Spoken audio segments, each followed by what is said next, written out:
Morning, can you please confirm if you can hear me?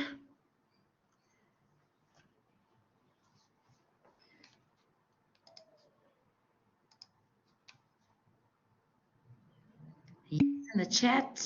Awesome. Thank you so much, Donovan. Guys, I'm gonna get started, not trying to waste any more of your time. Thank you so much for joining this session. This session, as usual, is an attempt for me to be innovative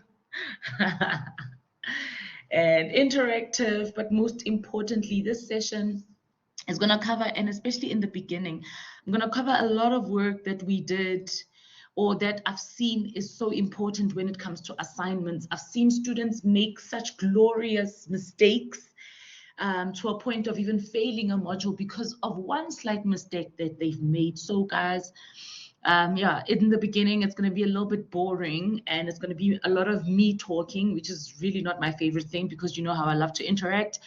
But yeah, let's keep it going. So we are in the student engagement program, and by now you guys know what it is, okay? It's a digital platform where you can find all the resources that you need, but you know that we have been hosting these Roundup live sessions because of the fact that we're online students and we're trying to prepare you to be successful Varsity College online students. So in week one, we covered the first steps to succeeding, and that was all about navigating your online world. In week two, we did time management, and we showed you exactly how to manage your time when it comes to approaching your studies, and especially harnessing the habits that you will need to carry with you for your academic journey. And then in week three, it was all about academic writing. There was that session where I was such a mess, but you know, we made the best that we could with it. Like I said, you know, that session was, yeah, it was quite challenging, especially because, you know, in the end when we were working on that document. However, that is not going to stop me from, you know, having all these ambitions that I do, because in week four we're gonna do the assignments, the what's and hows. This is like the most important part of this. Yeah, all of it, I guess. And it might be a bit boring, but you know, it serves the purpose. And then, as usual, before anywhere, I would like you guys to please complete this survey for me. So if you can just check in your chat. There we go. It's the SCP week 4 pre-session survey. If you guys can please complete it. The time now is 9 minutes past 8, so I will give you guys 10 minutes to complete it.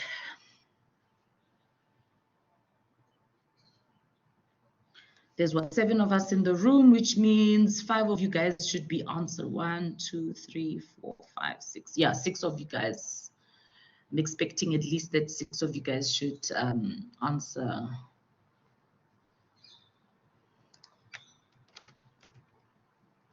I bet you guys are tired because we've been doing this for so long now.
Okay, lovely. So far we've got one response and it took that person 2 minutes to complete.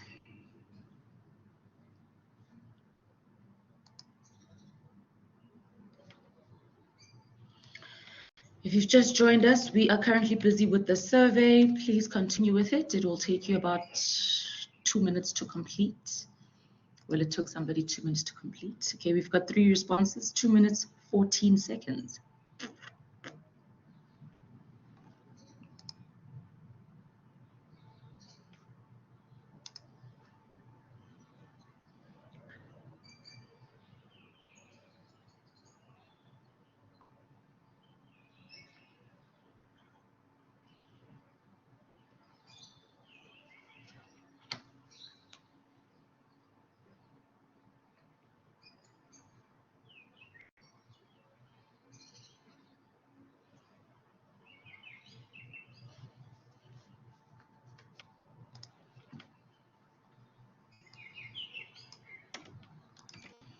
For those that have just joined, we are currently busy with the pre-session survey, so please go ahead and complete that. I will give you guys until 8:15 to complete. It's only taking about 10 minutes. Not 10 minutes, 2 minutes.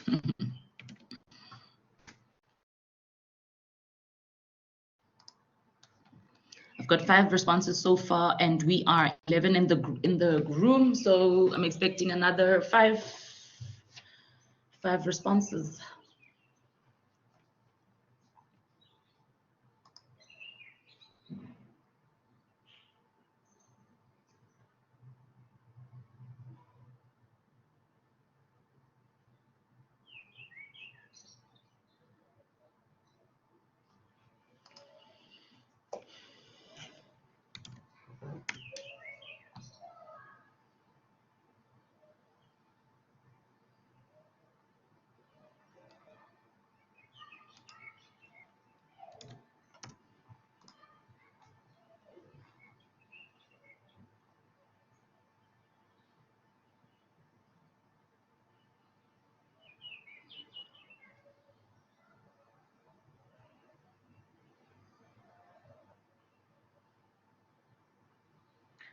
Okay, 1 minute left. If you don't want to complete the survey, please go ahead and do that. I'm going to give it 1 more minute and then I'm going to go ahead and start with the responses. We'll start discussing the responses.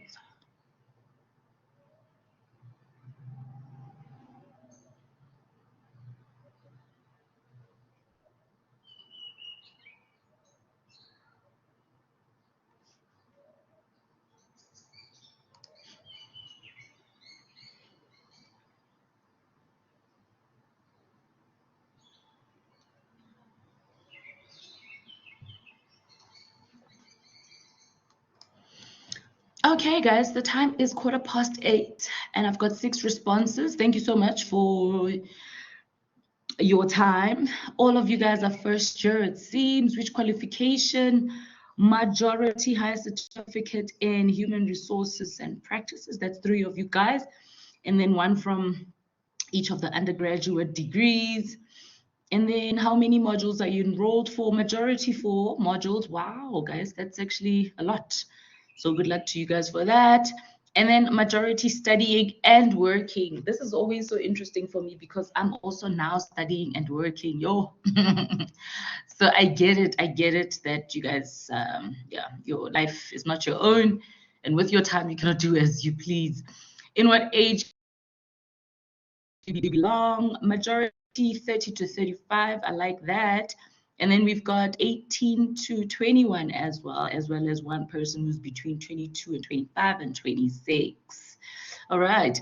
And then did you attend student engagement week 1? Some of you, well, majority said yes. Some of you watched the video, which I like. Did you attend week 2? Majority said yes. And I like those who said I watched the video.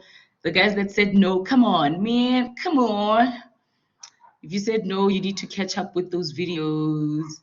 And there in week 2, week 3, you guys majority said yes, and then one said no. And then how would you rate your knowledge of the following assessment principles? And this is where it's going to get interesting. I am not shocked that a lot of you guys don't know and like nothing about it at all. So assessment strategy, yeah, okay. The assessment criteria, minimum standards and procedures. A lot of you guys don't know much about it. The program assessment schedule, you guys should know about this, guys. We did this literally in week 1 of the SCP program. The module outline, you guys should know about it. The assessment template, not shocking that some of you don't know about it. Where to find your assessment, very shocking that some of you guys don't know how to find it, because that's literally what we did in week 1. The Harvard style reference guide, again, shocking that some of you guys don't know it. And then the continuous assessment strategy, which is your CAS. A lot of you guys don't know about this. So clearly this session is really, really going to help you guys. And then, where was I? CAS. Yeah, so a lot of you guys don't know about CAS, which is actually the backbone of your, how do I say this? Yeah, your progress.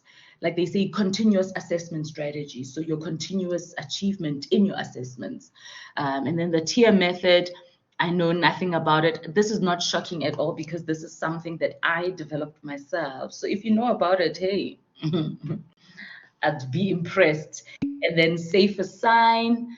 Yeah, you guys don't know much about it. And then the student hub, again, you guys don't know much about it. So these just by the virtue of these answers, it's just letting me know that, you know what, we are on the right track with what we're going to cover in this session. And then, have you ever written an assignment in your studies at the Varsity College Online Center? 3 of you guys said yes. And then 5 of you guys said no. Have you ever used an assignment template? 6 of you guys said no, and then 2 of you guys said yes. So I love the fact that 6 of you guys said no, because we are going to cover that in the session. And then, do you think that a session on how to approach your assignments would be beneficial? Some of you, like 3 saying maybe, and then 5 saying yes. I like the yes. And then if yes, what would you say is the reason? All very new and can be overwhelming. Yes, so true. Let's see, all advice and guidance. Oh, I like this. Oh, I love this. You always willing to learn. You know, like, oh, guys, I'm not even going to get into it. But yeah, if you're always willing to learn, guys, you can never go wrong. It's like, even if you watch a movie, right? A very silly example. Have you ever watched a movie once and then you watch the movie again and then you start picking up on things that you missed in the first time, you know? So I believe that, yeah, this is such a valuable thing, which would assist with getting a better view on how to approach the standard norm, yes, of how VC expects the assortment to be done. Okay, to better understand what you are and to be a successful student. Yeah, that will help me put my assignment together correctly. I like that. All very new and can be overwhelming. I agree with this last statement, because that is exactly why I did these sessions, to kind of ease you guys. And I hope you guys are not as nervous as you were in the beginning because of these sessions. I really, really hope that they have been helping. And then nobody said no. And then the people that said maybe, to guide my responses, it could help. Yeah, we can see you're in the middle there. And then I'm a first-time online student, so I may require a lot of help. 100% agreed. And that's it for the responses. We've got 8 responses. Thank you so much, guys. Keeping it moving. So week 4, it's all about the assessment criteria, minimum standards and procedures. This is one of the policies that you guys have. And let me just start doing this. I wanna highlight no, I want not a laser pointer. I want the highlighter. Wait, sorry. Purple. Yes, highlighter.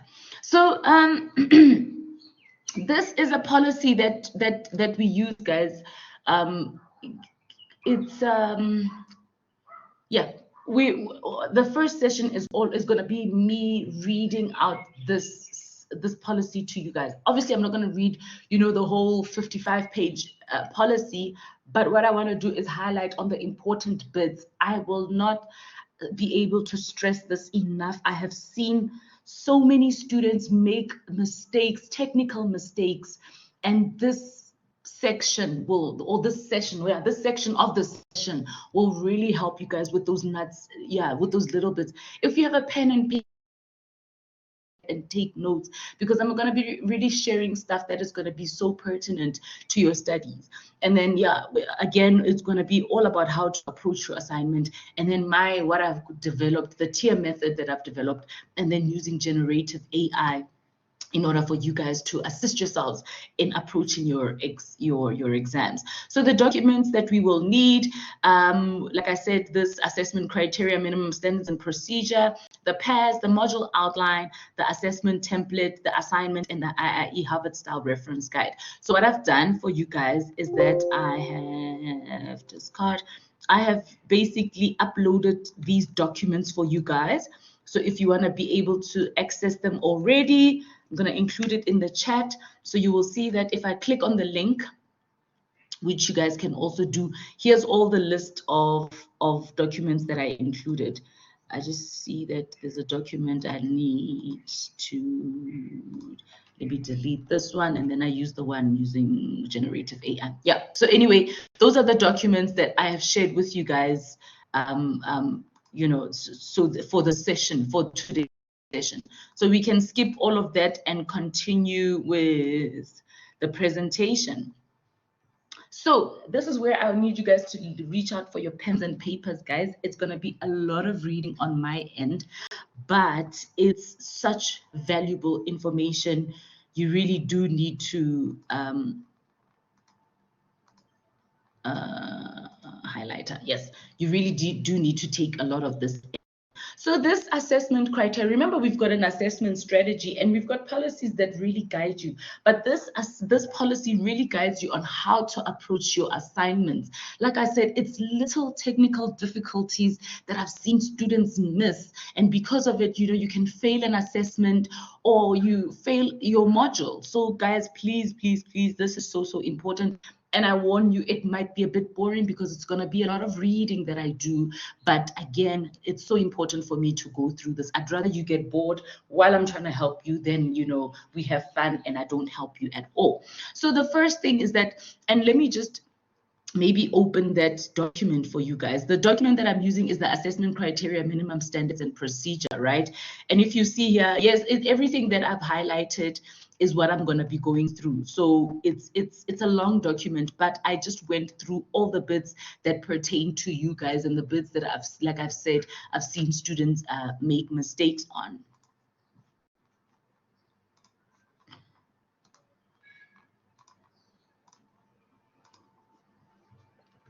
All right.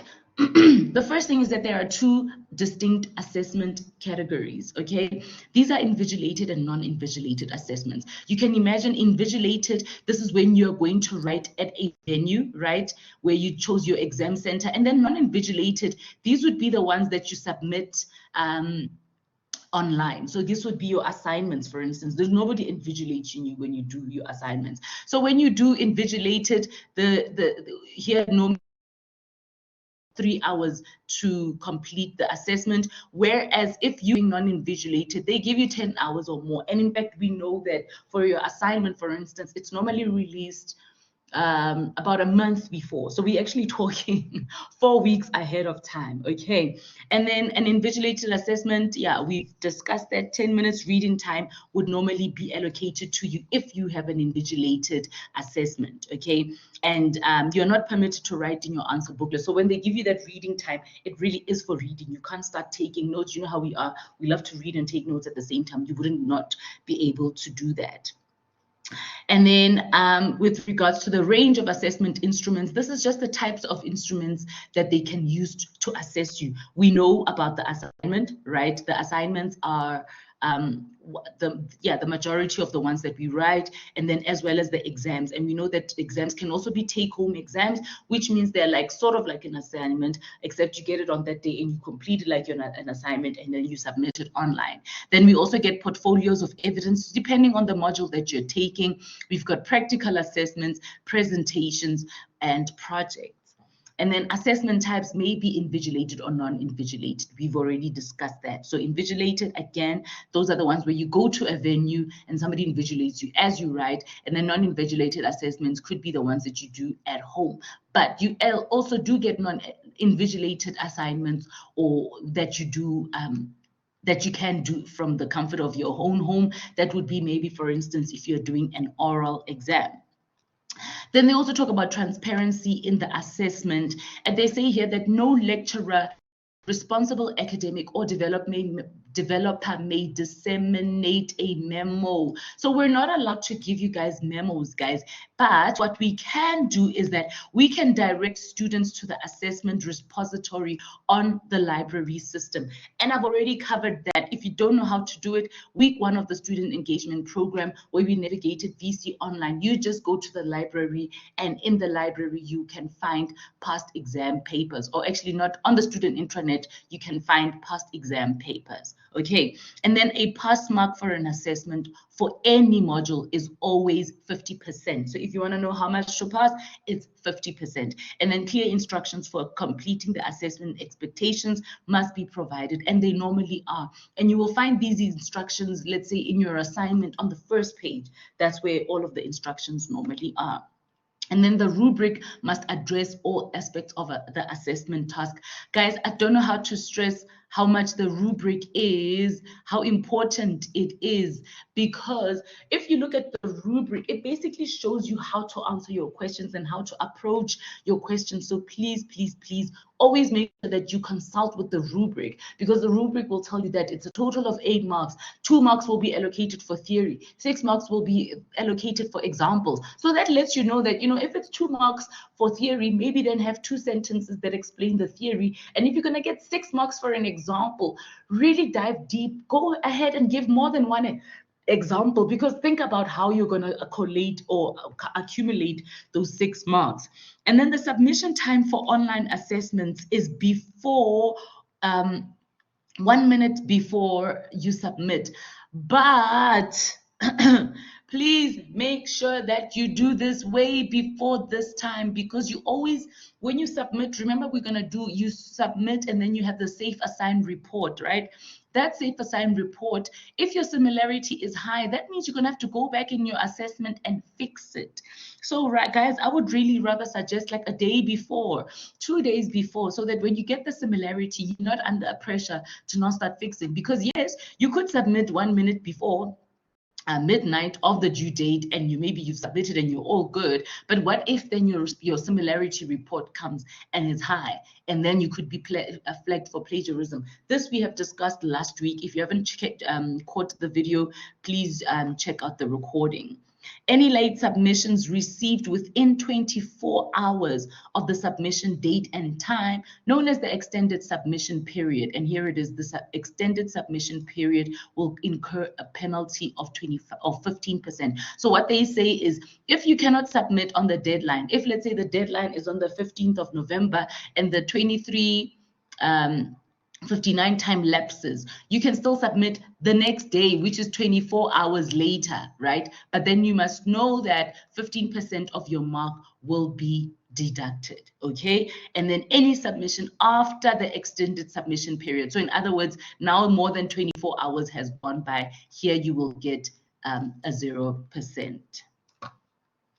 And guys, if you have any questions, please throw them in the chat. I might not be able to go through them now, but after this discussion of this whole policy, then we'll go back and answer the questions. And then students are expected to complete all assessments. Please do yourself a favor and do it, okay? I've seen students neglect ICE activities. Remember, yes, nothing is really compulsory, right? But if you don't complete the requirements, you might find yourself in a worse off situation. So you might miss ICE tasks. Guys, I have seen a student, it was so sad. I have seen a student who literally avoided ICE tasks. They didn't complete their ICE tasks. All they did was assignment 1 and assignment 2. And guess what? For assignment 1, they probably got like 70%. Assignment 2, they probably got like 80%. However, they did not qualify to write the exams because their CAS was not high enough. So you need to, for those for those modules where you need to qualify for your assignments or your exams, please make sure that you submit everything.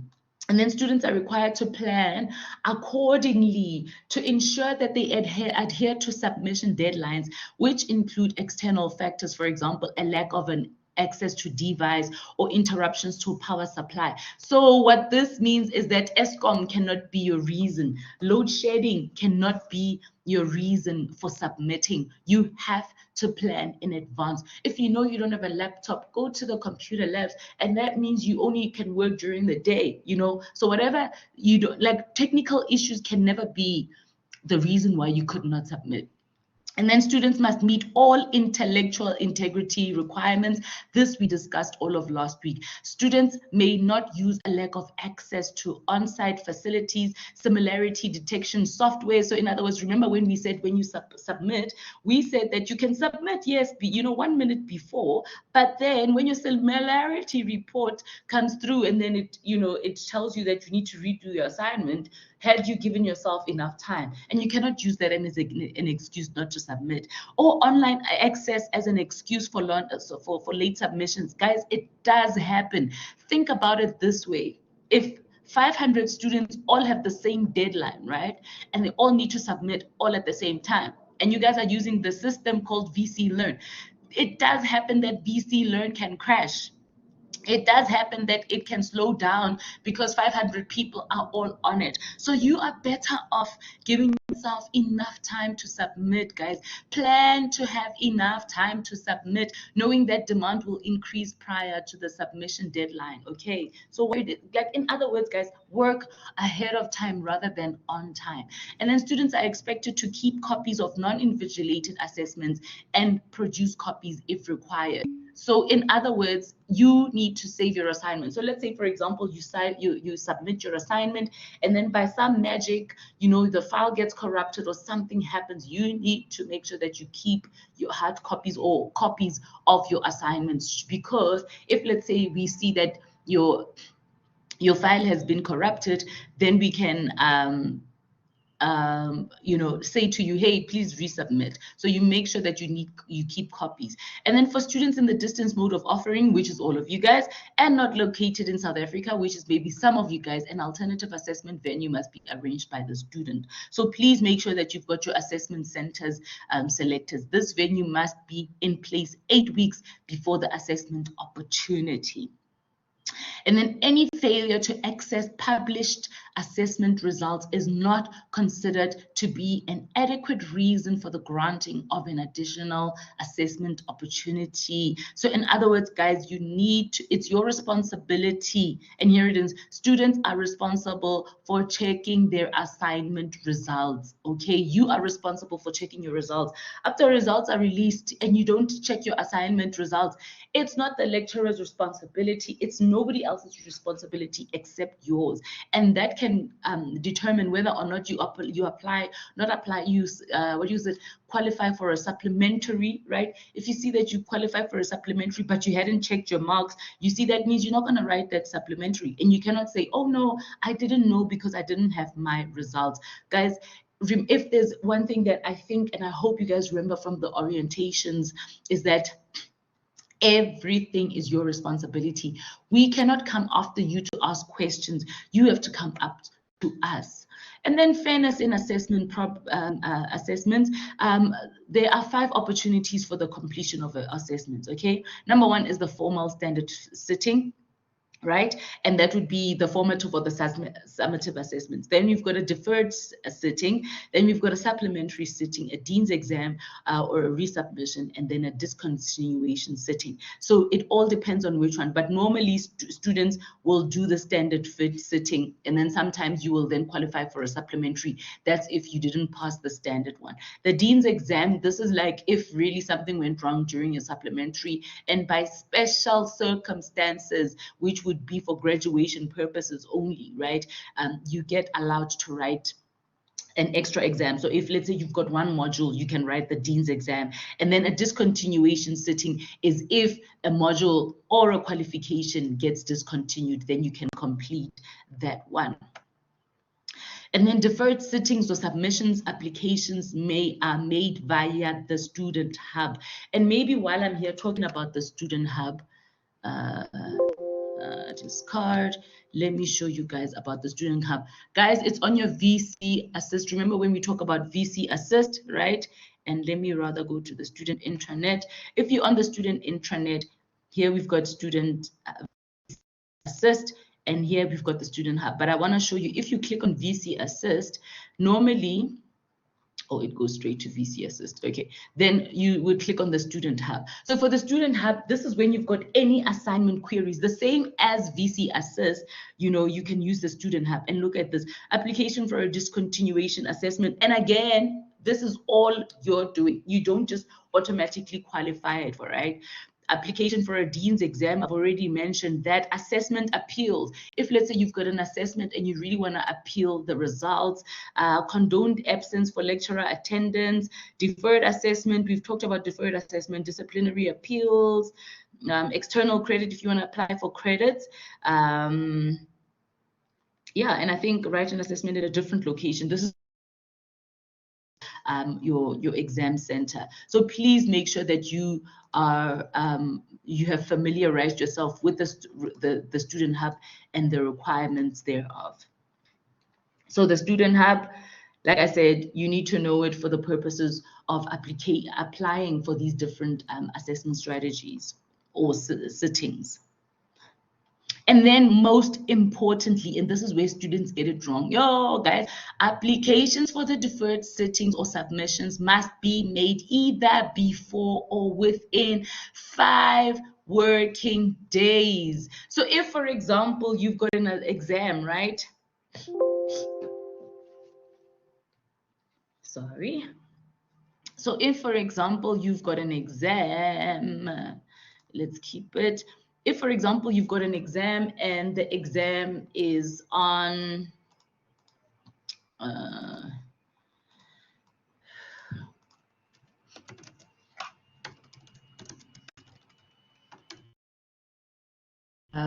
what's today? 23, let's say on the 27th, right, of March. They say that you've got five days. So you wrote an exam or you wrote an assignment on the 27th of March, right? If we calculate 5 working days, that means if your assignment is due on the 25th of March, you've got 1 working, 2 working, 3 working, 4 working. We don't count the weekend, 5 working.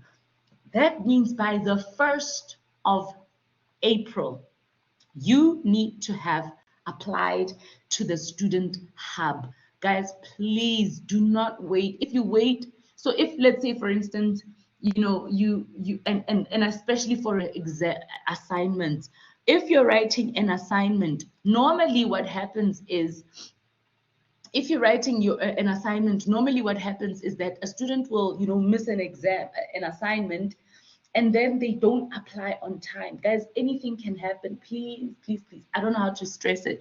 And then a student may not be granted more than 2 deferment opportunities. So in other words, if you had a sick note, you can only present, you know, a sick note twice. So if you said you were sick for the first assignment, then the second assignment, and then you say you're sick, cool, we'll believe you. But by the time the third assignment, when it comes, they will tell you that you can only have 2 deferment opportunities in an academic year. So plan your sicknesses. Plan your sicknesses as well. I know it sounds like maybe it's a bad joke, and maybe some people do have you know, serious illnesses. And those of you who've got chronic conditions, here it is.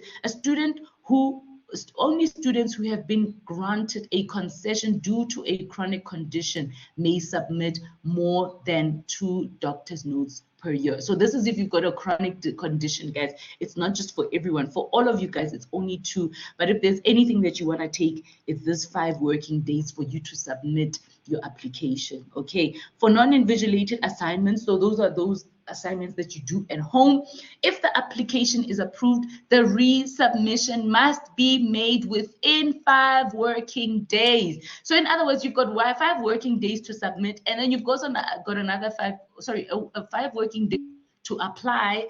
Then you've also got 5 working days to submit. So in other words, what I would suggest is once you apply, go ahead and submit as well, guys. Do not wait.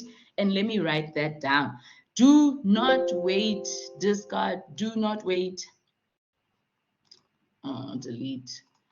How do I delete this? Yes.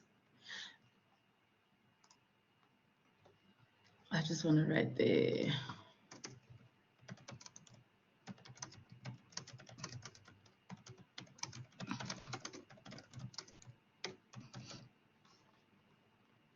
Guys, do not wait for a response from the student hub. So in other words, because what they do is you've applied, right? Before you even find out, and I'm telling you guys, as you know, like I said, this is like insider information, okay?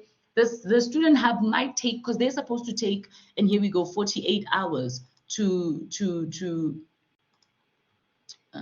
sorry, highlighter. The student hub might take are supposed to take 48 hours to apply, what to reply to you, but it is like known that they do not take 48 hours because it's just too many students who apply for concessions. If you want to apply for a concession, I would say submit your application within your 5-year working days and then resubmit your assignment at the same time. Don't wait for them, because when a lecturer marks, they then check with the student hub, hey, did the student submit their the application to the student hub, and was it approved? If it's approved, they get permission to mark. If it's not approved, they just won't mark it. So please, guys, do not wait for them to say yes, go ahead and submit, because normally they could even respond after 5 working days, and at that point you can in the student hub. If you have a question and you want to stop me, please go ahead. I hear somebody's raised their hand. And guys, if you wanna, Hello. sorry, just wait for me. I was gonna say, if you wanna disturb via unmuting yourself and chatting, please, guys, you don't have to wait until the end. Go ahead and stop me as you want. It's the people that that insist on chatting in the chat that I will wait until I've presented. Yes, go ahead. What's your name? My name is Minentle. Hi, Minentle. So yeah, I'm a bit confused about the student hub. It's a little bit confusing for me. So it's yeah, I want to know what is the student hub and how to apply to the student hub, or what's going on the student hub. You know, Okay, because isn't so it the we student, have submission links. So where exactly do we submit? Do we submit through those submission links on the VC Learn, or do we submit to Student Hub? okay, so let me do this. Insert text box. Student hub is if you have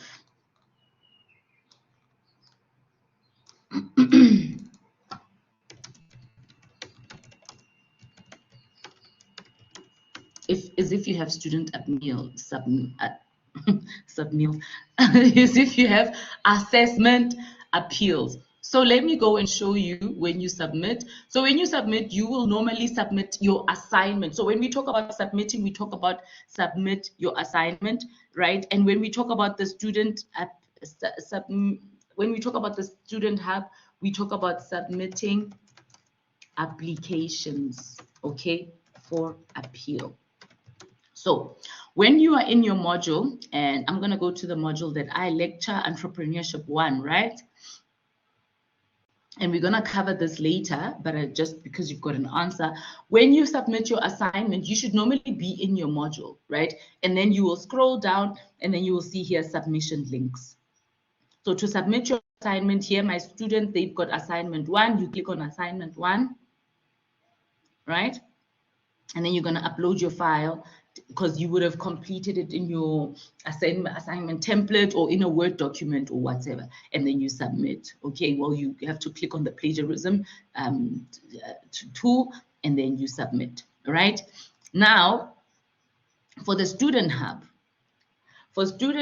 and it's Student Hub queries. This is BC Assist, except this one is mainly for queries. And let's go to, where's that? There was a page that normally has, let's see if I click this one. Yes, there we go. This is the one I want. So when you're on your student portal, right? And then, or let's say, before you get to your student portal, let's start again. VC, right? Student portal. No, sorry, I went wrong. VC. If you go to, before you click on the student intranet, you see there's VC Assist. If you click on VC Assist, it'll show you the links to all the hubs that exist. The first one is campus queries. This is normally where you would log your VC Assist queries, right?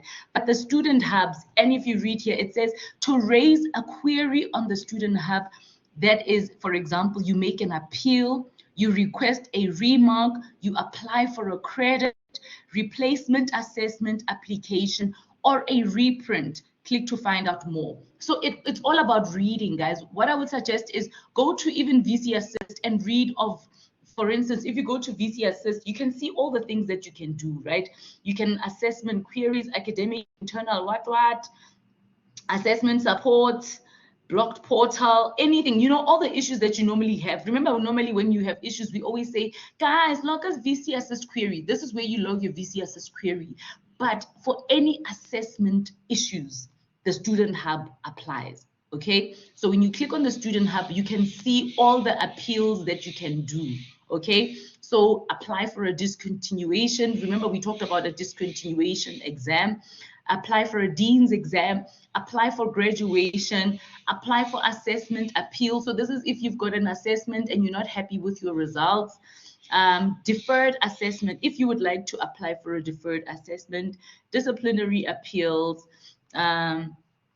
internal credits and external credits. So it's basically for any assessment appeals that you have. So in other words, you've submitted your assignment and something goes wrong.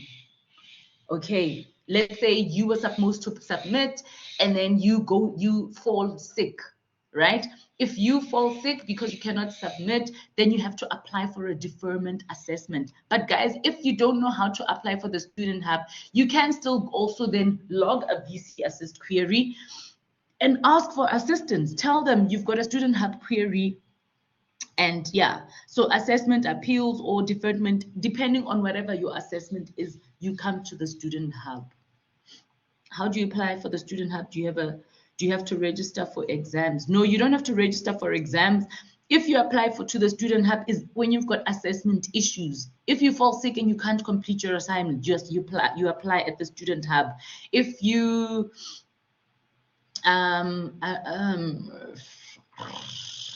yeah, just check out the assessment strategy policy. And I think if you go through the whole policy, it will kind of make sense to you. I hope that answers your question. Does that help? Yes, thank you. Okay, awesome. So yeah, the Student Hub is basically assessment appeals, okay? If there's anything that ever goes wrong with you completing your assignment, normally it's when students get sick or maybe students want a remark of their assignment. Yeah, but when something went wrong, that's when you need the Student Hub, okay? And then please, if there's anything that you want to remember, it's the 5 working days. Please, please, please, guys, 5 working days, as well as to submit. So again, don't wait for the reply from the Student Hub. Do not wait for a reply from the Student Hub. Go ahead and submit. If you've submitted and they don't approve your application, then they will tell you. But if you wait for them and meanwhile they had actually I've seen this, guys. I've seen students get approved to submit, right? So let's say, for instance, you had to submit your assignment, right? On the day you fall sick, COVID catches you or your fever or whatever, and you just cannot submit, right? You will go to the Student Hub and you apply for a deferment, right? Then what students do is they wait for a reply. Guys, do not wait for a reply. Then if you wait for a reply, maybe the Student Hub gets back to you, but the 5 days have lapsed. Then they say, oh yes, go ahead and submit. And when they give you the approval, they'll say, you have 5 working days from the date of the submission. And then meanwhile, the 5 days has already gone by. Guys, do not wait for a reply for the Student Hub. Go ahead and submit. And then a supplementary submission, a supplementary summative assessment opportunity is available to students who attain an overall module mark of between 40% to 48%. So that is, if you get to the exam and then you write your exams, and then at the end of your results, or your results come back and you have received between 40% and 48%, you apply, what is it? You qualify. Yes, you qualify to write a supplementary. Again, guys, make sure that you access your marks so that you will know. Like, nobody's gonna tell you that, oh, did you get between 40 and 48? You're supposed to go and write a supplementary, guys. This is why I'm doing this session, because when in your student, in your, what do you call it? What's this thing? In your discard, I'm gonna go to it now. In your student intranet, right? There's a thing with policy. Literally, all the policies that you get are in here. Where did I get this policy that I'm going through? I got it from here. It's at 009, assessment criteria and minimum standards. This is the policy that I'm reading from. Again, like I said, I'm doing this because I've seen students make this mistake, right? Nobody's going to tell you that, you know what, if you got between 40 and 48%, you qualify for a supplementary, right? So nobody tells you, but they are saying here that you automatically qualify to go and write a supplementary. So that means if you got this mark, go and write the supplementary, guys. Nobody's going to come and say, hi, you qualify for a supplementary. Sometimes your results will say sub, and then you know that you qualify for a supplementary. But I'm just saying to you already, if your final mark comes and it's between 40 and 48%, you qualify for that supplementary, right? Then you go and write that supplementary. Once you write that supplementary, your mark will be capped at 50%. That means that you will write, and then whatever your mark is, even if you get 85 out of 100, you can only get 50% of the marks, okay? And then the mark of the supplementary opportunity will replace the module mark. So in other words, it will not count as an exam. It will count as everything. It will count as if you've submitted your IELTS or whatever. That 50% replaces all the other marks that you have received. So please, guys, this should really be a last option, because you don't want to pass with 50%. I know I definitely want good marks for my studies, okay?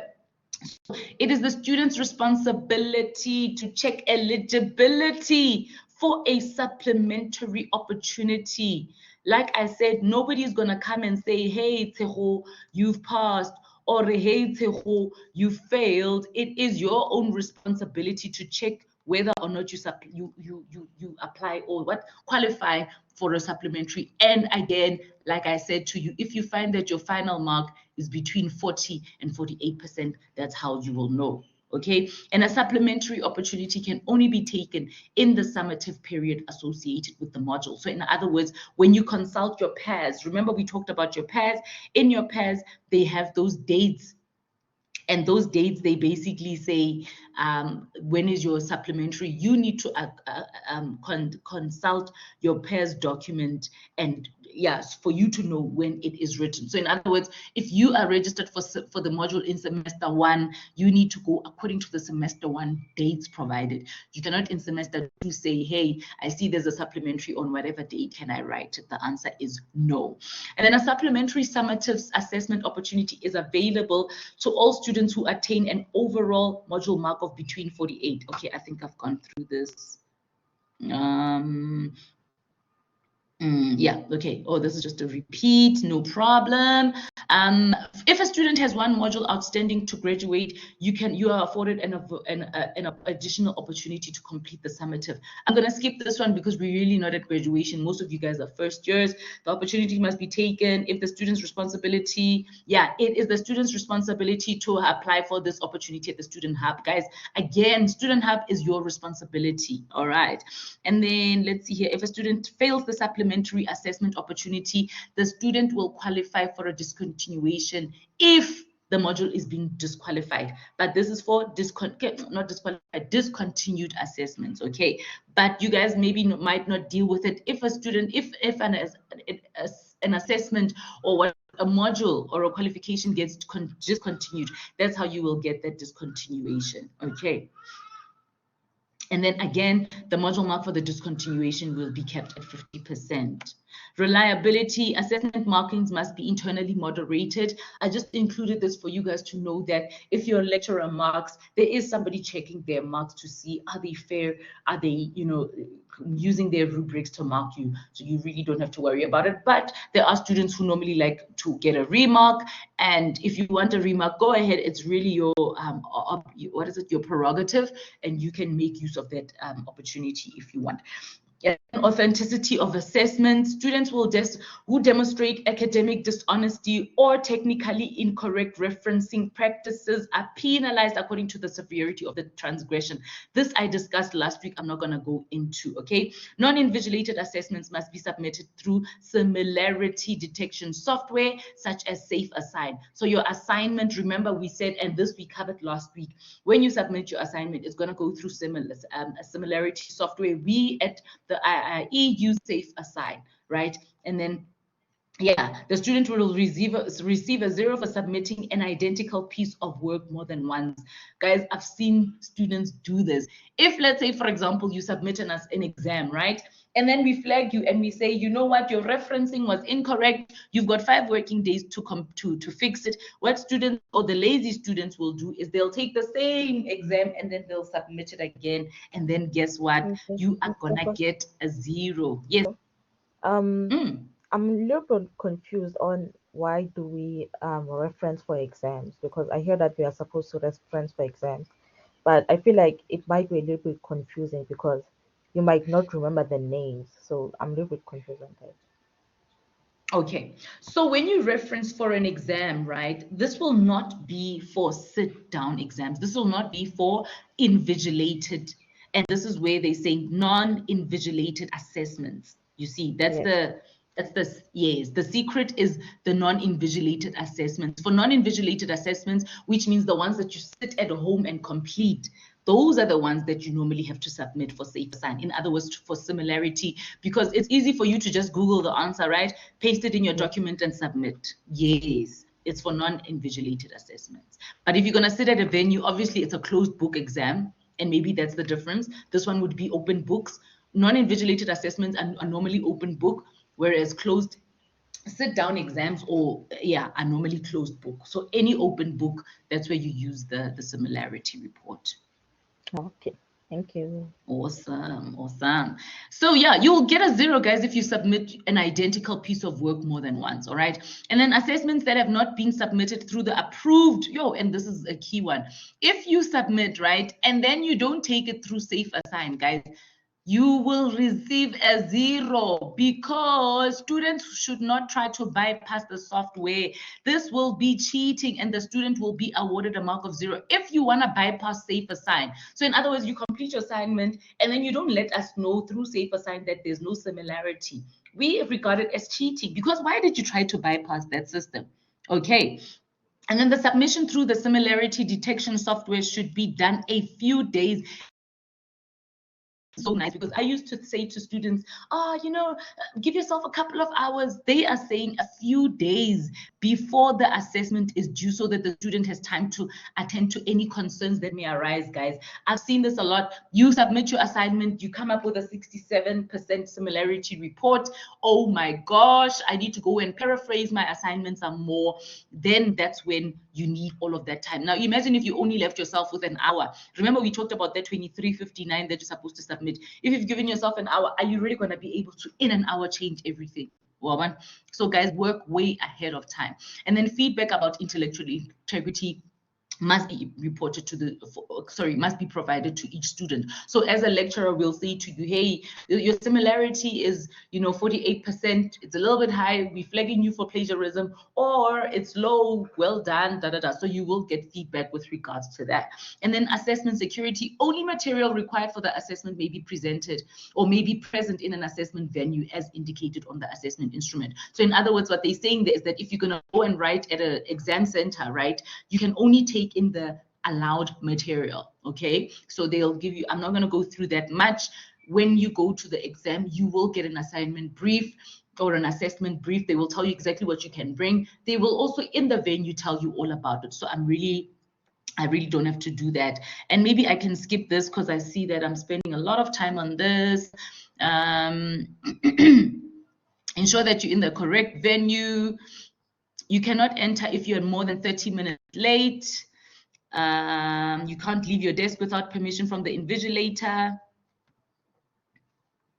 Yeah, this I'm going to skip because it's for sitting down assessments. And maybe I'll make these, actually the policy, I've made it available for you guys, and I've already highlighted these sections. So guys, I would really suggest this, go through the policy and then go through the highlighted bits, because I've done you the favor of not having to read the whole thing. And then, yeah, let me skip all of this. The consequences. Errors in assessments must be formally communicated through standard communication processes. If a assessment instrument is not aligned, yeah, this is like, they're just basically here saying that if there's errors in assignments, obviously they will be corrected, okay? If you are sitting down for an exam and more than 20% of the exam is like not in your scope, then they will say, okay, guys, stop writing. Something needs to be done about that. All right. But again, this is just, yeah, errors.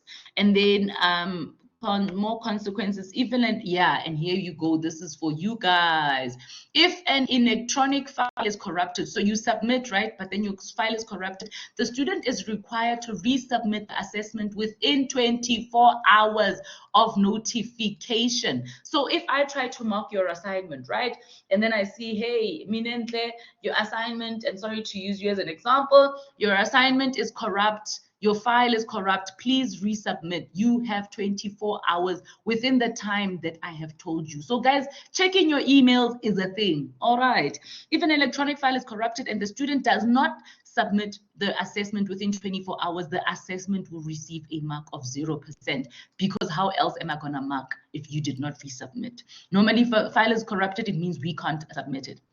Any appeal not submitted on time via the Student Hub will automatically be rejected. Again, remember we said 5 days for the Student Hub. And my thing is 5 days to apply to the Student Hub, but also those same 5 days to resubmit. Do not wait for the Student Hub to reply to you.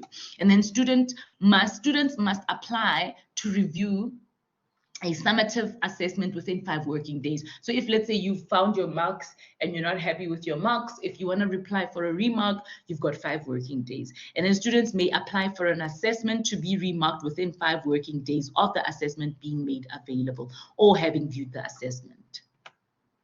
And then formative assessments. Students are expected to complete all the formative assessments. These are your assignments, guys. You are expected to complete all of them. It is your choice if you want to pass or fail. If you want to pass, I would suggest that you go ahead and submit. There is no mark requirement. And this one I've never seen, guys. I don't know. I was preparing this last night and I was like, what?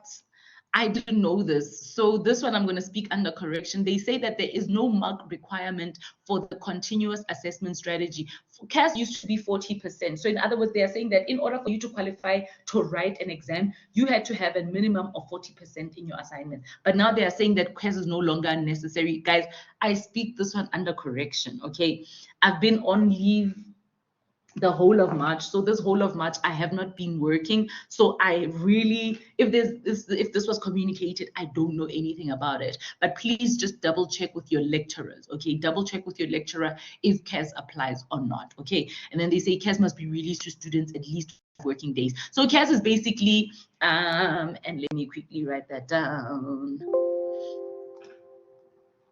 I should have discarded it, but it's fine. CAS is basically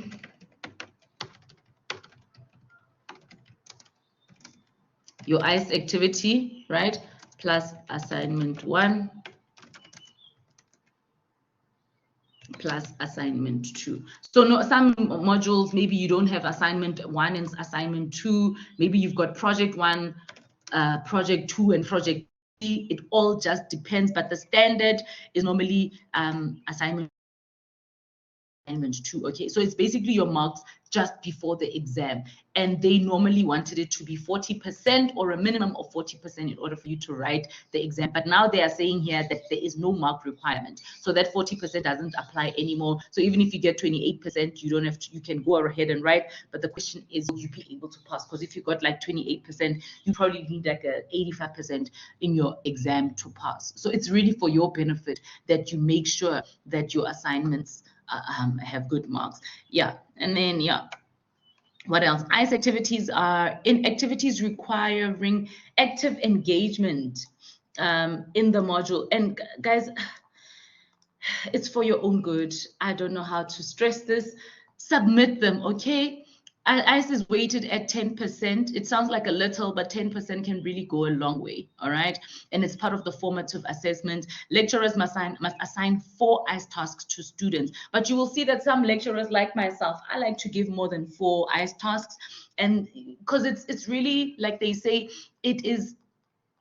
they require active engagement with a limited number of learning objectives to measure the interim progress. It's really just to measure your progress. So if you want to just measure your own progress, complete those ICE tasks, because they'll show you, am I on the right track or not? And then more tasks may be assigned, like I said, but only 4 tasks will be equally weighted to contribute to the formative assessment. So in other words, in this 10%, that there will be 4 assessments counting 2.4% each. And then a mark of either 0% if you didn't complete it, or 100% is awarded for each ICE task. So for ICE task, you will always get your full marks just for attempting it, okay? If you don't attempt it, you will get 0. What I also do is, if a student answers and the answer is completely wrong, guys, you get 0. If all you wrote is 1 sentence, you get 0, because I don't really count it as an assessment. But anyway, I think that depends on your lecturers. Yo, this is getting so much, but I'm almost done and I'm tired. Summative assessments are not typically returned to students. So after you've written your exam, you don't normally get your assignment back, okay? And then for modules at NQF level 5, 6, and 7, and you guys, because you are first year, most of your modules are on NQF level 5, students need to achieve at least 30% in the summative assessment. So if, let's say, for example, remember we talked about CAS, right? If, let's say, your CAS is so good, your CAS is like 65%, right? And you're thinking to yourself, I've already passed the module, I'm going to write the exam, and then I'm going to get, even if I get 2%, I've already passed. That is not going to work, because they are saying that you need to achieve at least 30% in your summative assignment. Guys, please, I've seen people fail, and when they normally fail, they will say, fail exam sub minimum, okay? If you see this thing, if you see in your results a code, or a code that says failed exam sub minimum, FES, it means that you failed exam sub minimum, all right? It means that you didn't get 30% for your exam, and therefore you will not be able to pass. Please, please, please, guys, make sure. I've seen students get less than 30% and have a mark of like maybe 56%, but then they will say 56% failed exam sub minimum, which means it's a fail because you didn't get 30% in your assignment, all right? Students who achieve 28% or less will automatically fail the module. Sure. And then, yeah, that's it. Whew. There was a lot of talking from my side. I'm done with the policy. Let me just go through your, let me just close some of these pages.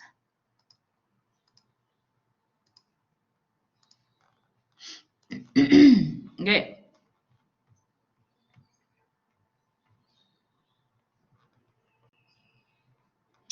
Recordings, please remind me to give you, I'll send you guys, and maybe I'll send you guys an SMS with the link of the YouTube link.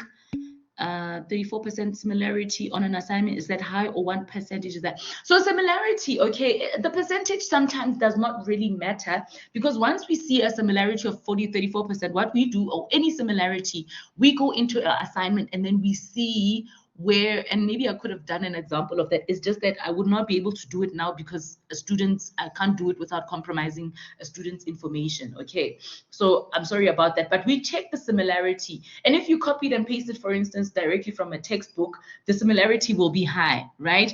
And then we'll say, and the similarity shows us that you got, let's say 100% that you copied and pasted from another source. For that, you will get plagiarism because you directly copied and pasted. So 34% means your entire document, right? But then we will go inside your document, and then in the document, it'll show us, oh, you copied and pasted from a website, there's a 67% similarity, or there's 100% similarity. The minute we see 100% similarity to something very high like that, then you will be flagged for plagiarism. So it's not really about the 34%, but rather what's inside your document.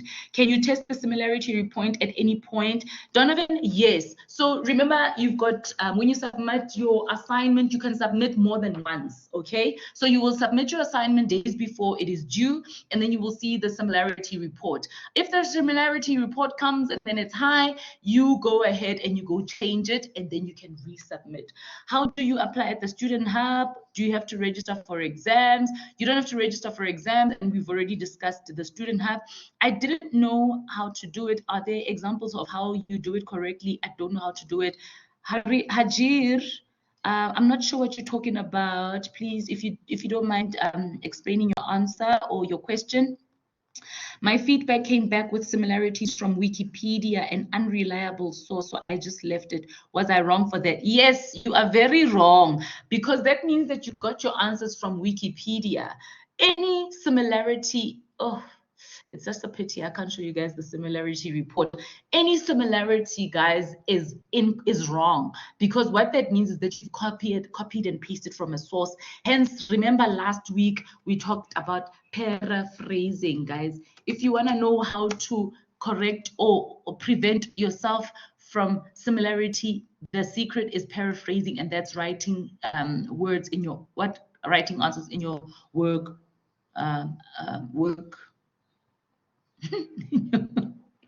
In your own words.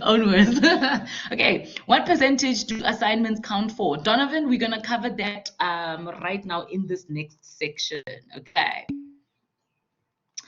Is Quillbot frowned upon? Quillbot, what is Quillbot?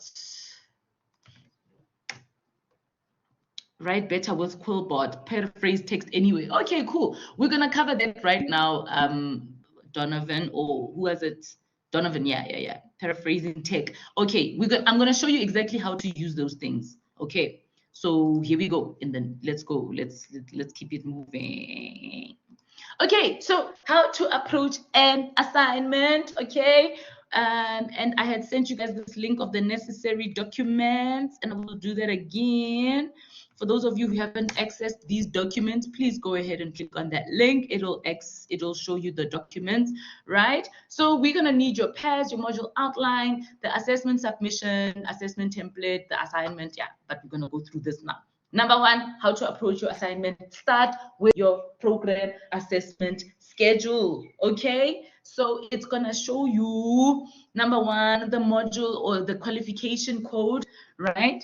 Then it's going to show you your module codes. And again, this is for all modules. I've only selected one module for the purpose of this example. All right. Then you're going to see the module name and then the module assessment name. And this is where the different types of assessment, if you want to know, is it a take-home exam? Is it a written on campus exam? For example, written on campus exam is a closed book exam, and then here you've got a time limited task one. This one is more like an exam, except it's time limited. So sorry, it's more like an assignment. So because it's time limited, you will only get it on the day of submission. Okay, then you complete it on the day and submit. It's normally for modules such as accounting, these numeracy modules where cheating can be prevalent. Okay, and then you also need to refer to your assessment date. It's important for you to know when is it due, the assessment time that it is due, and then safe assign requirement. Here they are saying no, which is all good. So you always have to check if there's a safe assign requirement. It means that you have to submit through safe assign. Again, this assessment time and date, guys, do not wait until the last minute. to submit. And then number 2 is that you're going to need your module outline. In the module outline, you need to refer to your table of contents, and sometimes they might not have it, but the portion that says assessment. And here is your answer. I think it was Donovan that asked, how much do assignments count for? It differs for every module. You will consult your module outline, and then you will, under assessment, you will look for where the code is W, okay? Remember we said W is for distance modules. So you will see here, they say assignment 1, and this is for BMNG 5121 as an example, okay? The weighting is 30% for assignment 1. And look at how heavy this is, guys. So in other words, put your best foot with this first assignment, okay? And then assignment 2 only counts for 25%.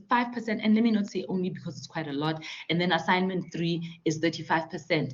And if you add these together, it's the ICE task, and maybe I didn't do that. ICE task is normally 10%, okay? And then you can see here, they're saying it's open book, and then here's another open book, and here's another closed book. So really, guys, consult your module outline for every module to see. And then another thing that they will show you is which learning units are required for which assignment, okay? And then again, in the module outline, you will see what they call assessment preparation guidelines. So here they are saying, for example, for an exam, for the assignment, you know, you will need to start preparation well in advance. Hence, they give you a whole month to do it, right? Consult the recommended additional readings in the relevant units. And then, for instance, with the exam, they are saying that questions may require you to apply theory to a specific context. Practical examples may be requested, and a case study may be included. Guys, whatever they do, even if they don't ask you for examples, give them examples, and we are going to go through that, okay? So number 3 of how to approach your assignment is that you're going to go to your VC Learn module, and then we're going to go to the assessment submission. So under that is the academic honesty declaration, finding your assessments, and your submission links. And let's quickly just go through that. So we said in your VC Assist module, right?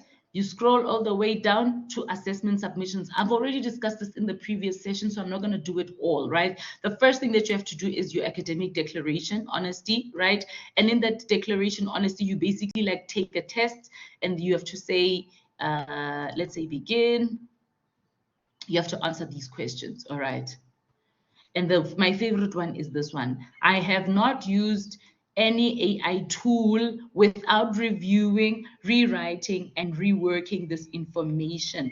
I'm going to take this and I'm going to put it somewhere in some empty document, because I want us to go back to this. Somebody asked about that AI generating paraphrasing tool, okay? And I'm gonna show you guys exactly how to do that. And then after that, you would submit your answers, right? The second one is find an assessment.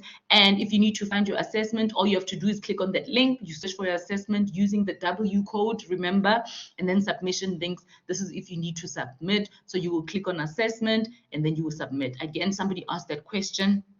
You upload your file and then you submit. I think it was Minenti asked the question. And that's it for the assessment submission. Yes. I have a question. So before you submit, you have to sign the assessment declaration. Academic honesty. Yes. Academic Otherwise, honesty. it will not let you submit. Yeah. Oh, okay. Yeah. And here it is. You will not be able to see the links to submit your assessment file until you have accepted the academic honesty declaration.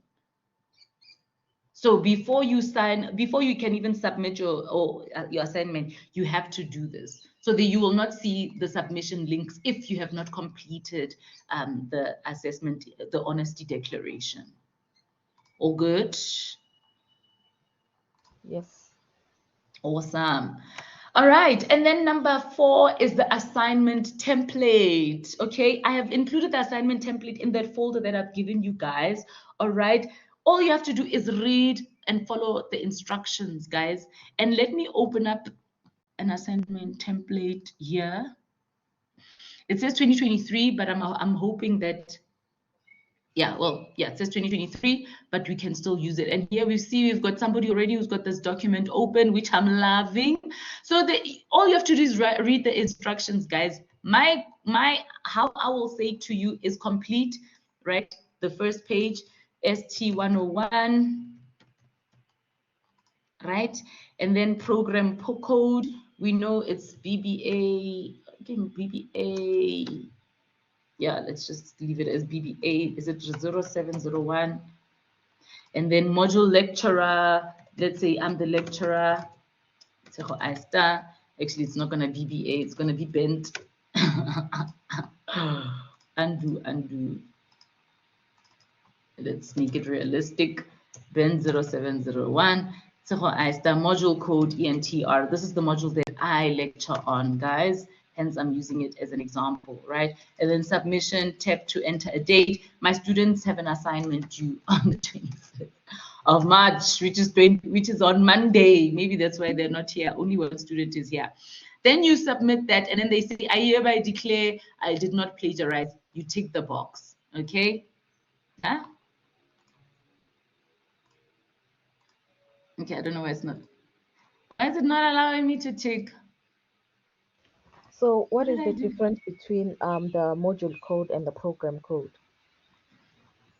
The module is the module, the subject. Like, oh, let me show you here.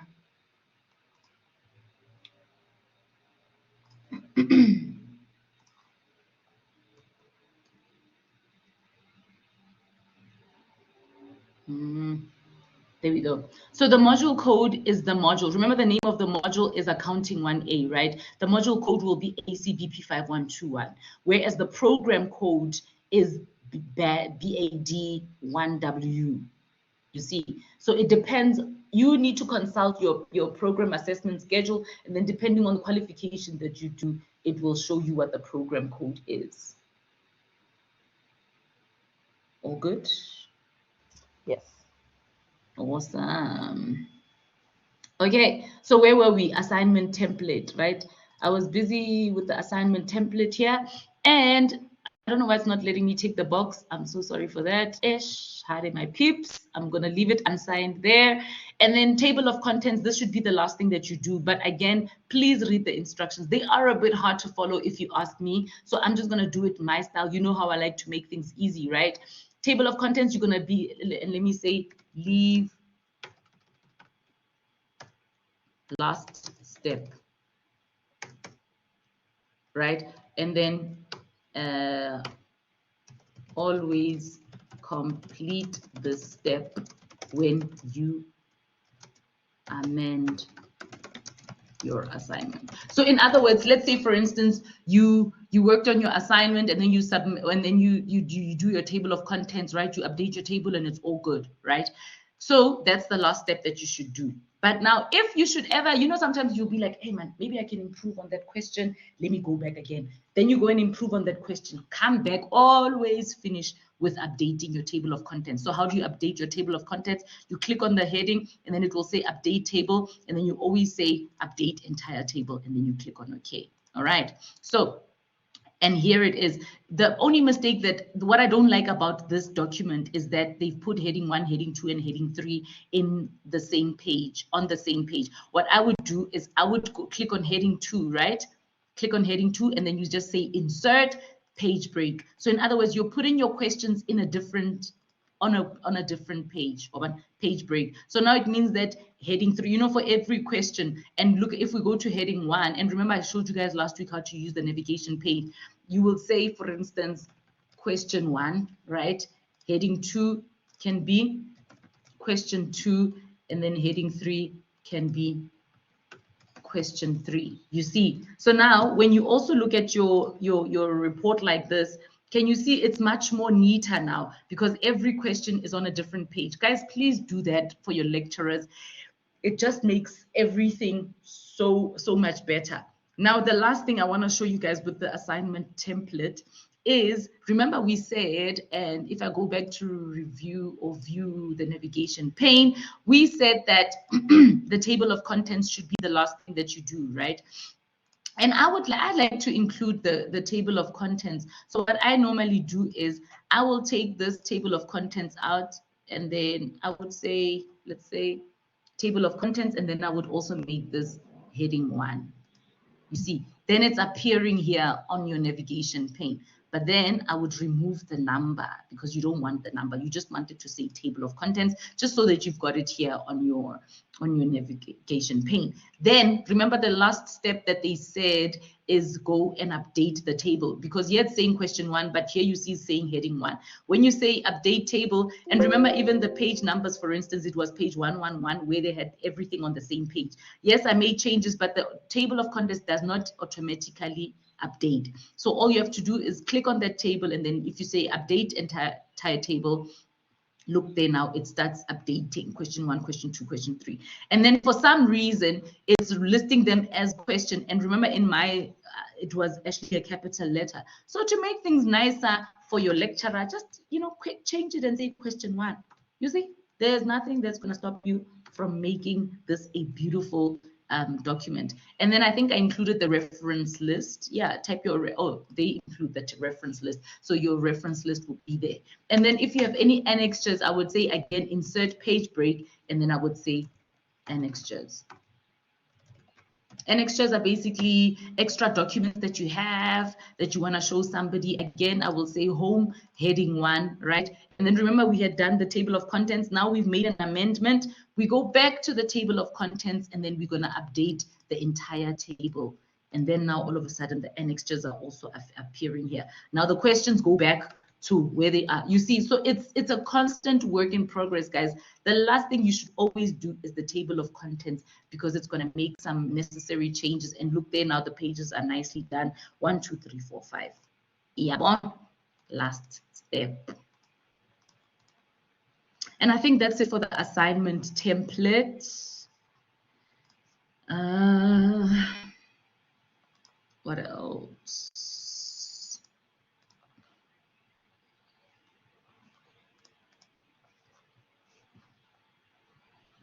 No, we don't need emails.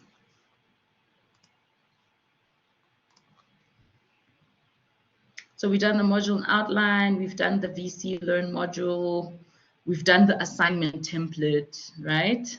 And all it says is read and follow the instructions. And then the assignment, the actual assignment, right? So with the actual assignment, and you will see in that folder that I gave you guys, I use the BMNG assignment. So with this assignment, or with the assignment, number 1, you're going to read the instructions on the first page. Then you're going to read the questions. Then you refer to the rubric for each question, and then use the tier method. The tier method is something that I have developed, and I will also go through that. So if we see the assignment, right? This is the assignment. The first thing is the instructions, right? And submitting the assignment. And look at this, guys. And I know I'm going to be controversial for this, but you know what? I don't care. Okay, I do care. I was just being dramatic. So they say here in your assignment that your assignment must be submitted through SafeAssign, right? And we know that. And then they say save a copy of your assignment before submitting it. Assignments must be typed. All work must be adequately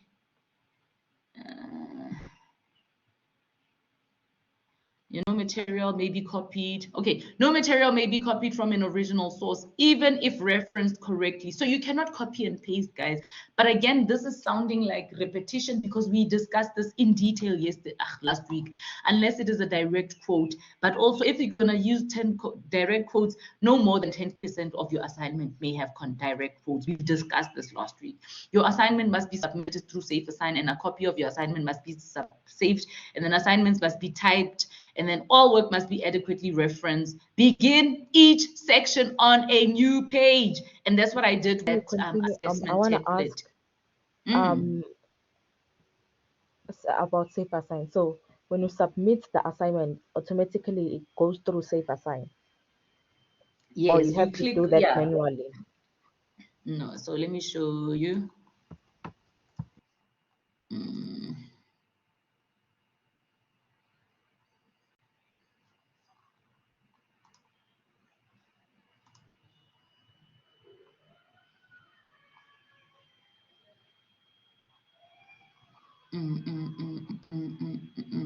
Safe assign submission links.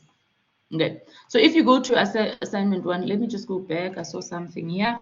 When submitting your assessment files, you are doing so with full cognizance of the academic honesty declaration that you read and accepted.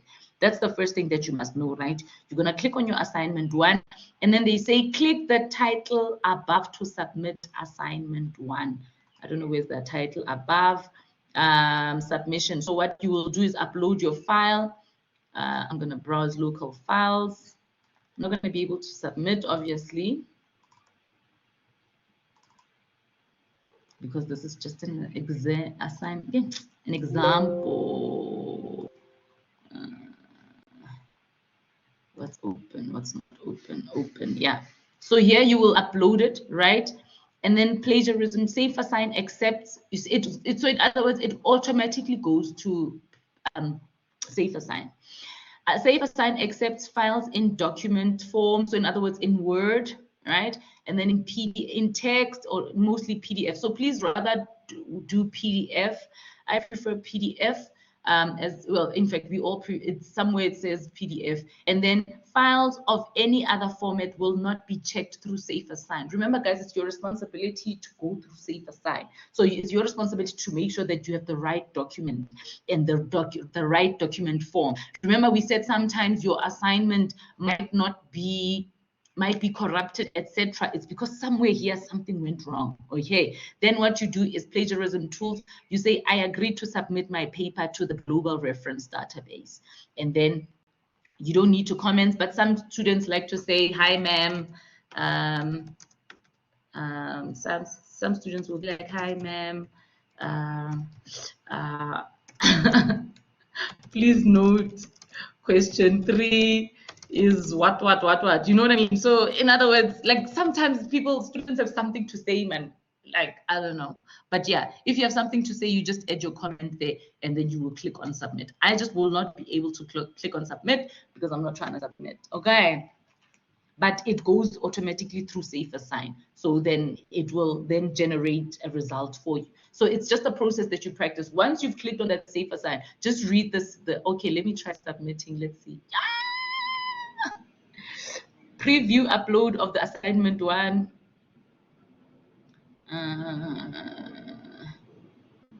Where is it? Your preview will be saved.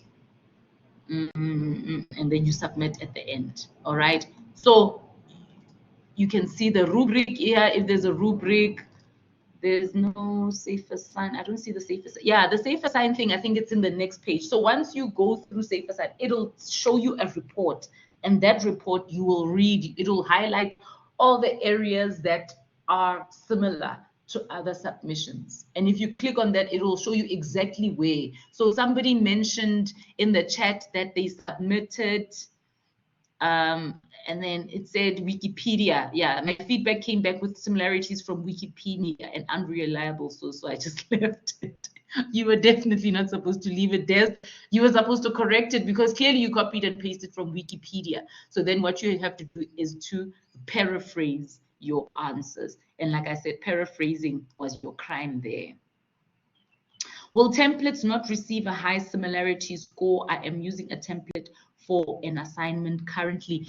That's the thing, Donovan. Remember we said somebody had mentioned a score of 34%, and I said, you know what, it's not really about the 34%, because once we've got your document, what we then do is we check, we go inside your document, and then sometimes you'll see it will be, and if we open this assignment template, if we open the assignment template, sometimes it will, and this page, remember, after everything, you're supposed to delete it, okay? Please make sure, guys, this page, this first page, you're supposed to delete after you've read after you've done your assignment and you're done, then you delete that page. What was I trying to show you guys? For instance, you'll see the student number. So if I get to the similarity page and I see student number, program code, obviously you didn't cheat on this, but it will still give you a high similarity. Does that make sense? So sometimes your similarity could be high, and let me not say high. You can pick up similarity, but if I see that it's little things like student number, it's not gonna work. It's like I can tell that you didn't cheat. Sometimes even things like table of contents, it will, let me, oh no, I can't show you guys now because it's in my other laptop. I wanted to show you guys something that I submitted, which had a similarity report, but it's not gonna be able to, sorry, I'm not gonna be able to show you guys because it's on my other laptop. But anyway, yeah, that's the similarity, paraphrase, that's all. And if you find that it's things that, like things that are according to the template that highlight it, it's not a bother to us. And I hope that answers the question. So yeah, we said refer to the rubric. Oh, I was busy trying to go through the assignment. So you read the instructions, right? And then academic declaration. And I love this part. I have not used an AI tool without first reviewing. And I'm going to show you guys how to do that. Then you just click on those. What's happening? Sorry, my laptop is stuck. Frozen. Yeah, then the rubric, I think I went through this last week. Please make sure that you reference, because you can get 5% deducted or 10%, or worst case scenario, you go for a disciplinary hearing. Again, this was all discussed last week. Assignment instructions, make sure to read. Okay, they say conduct research, and this is just the BMNG one. So I'm not going to go through this because this is particularly for BMNG. Okay, so in this one, they give you question 1, right? And then they say, consider the following scenario. So you're going to read this paragraph, and then they say, answer the questions below, maintain a balance of, and this is where it is, maintain a balance of theory from the prescribed text and application from the scenario. So in other words, make examples using this, what do you call it? Sorry, my laptop is starting to freeze. This case study, okay, and then conduct additional research from credible sources. Again, we've touched on credible sources last week, and then paraphrase and explain concepts in your own words. Again, we did paraphrasing, but it's just coming up now because we are talking about assignments. So those technicalities we've already done. Now, okay, wait, the referencing rubric. Let's see if they have a rubric here. Not the referencing rubric. I want the, okay, they don't have a rubric included in your assignment. Let me see if I can get, if mine has a rubric. This is my module. So this is the assignment for entrepreneurship. I want to see if they included a rubric here.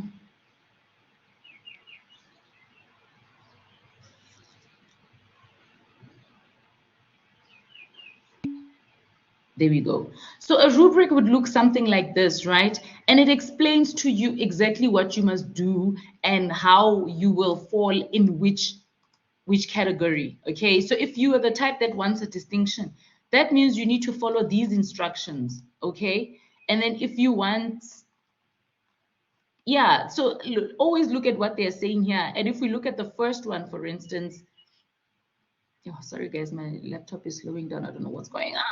The concise and engaging introduction features high relevant background information. So you need, background information, the type of entrepreneurial key success factors, the student's comprehension and application. So they want application, what is it? Comprehension, application, and then the student is showcasing high level of understanding with theory and additional readings, you see, referencing and research. So you can already see, okay, I must give background information, I must show my comprehension and application. So in other words, I must list and explain, right? But then I must also do additional reading and referencing. And this, guys, is what I call the tier method, and that I will go through in detail. So let me do this. Let me move on. Let me check. Wait, there's a question first.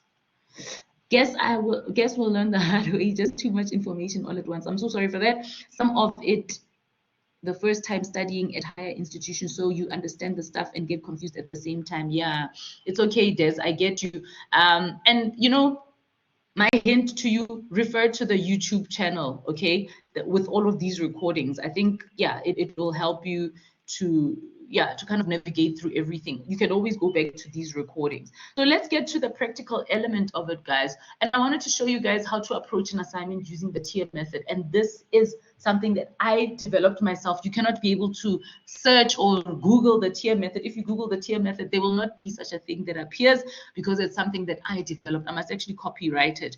So, and I also said using generative AI, all right? Because why not make things easier for yourself? And somebody asked the generative AI question, and here we go.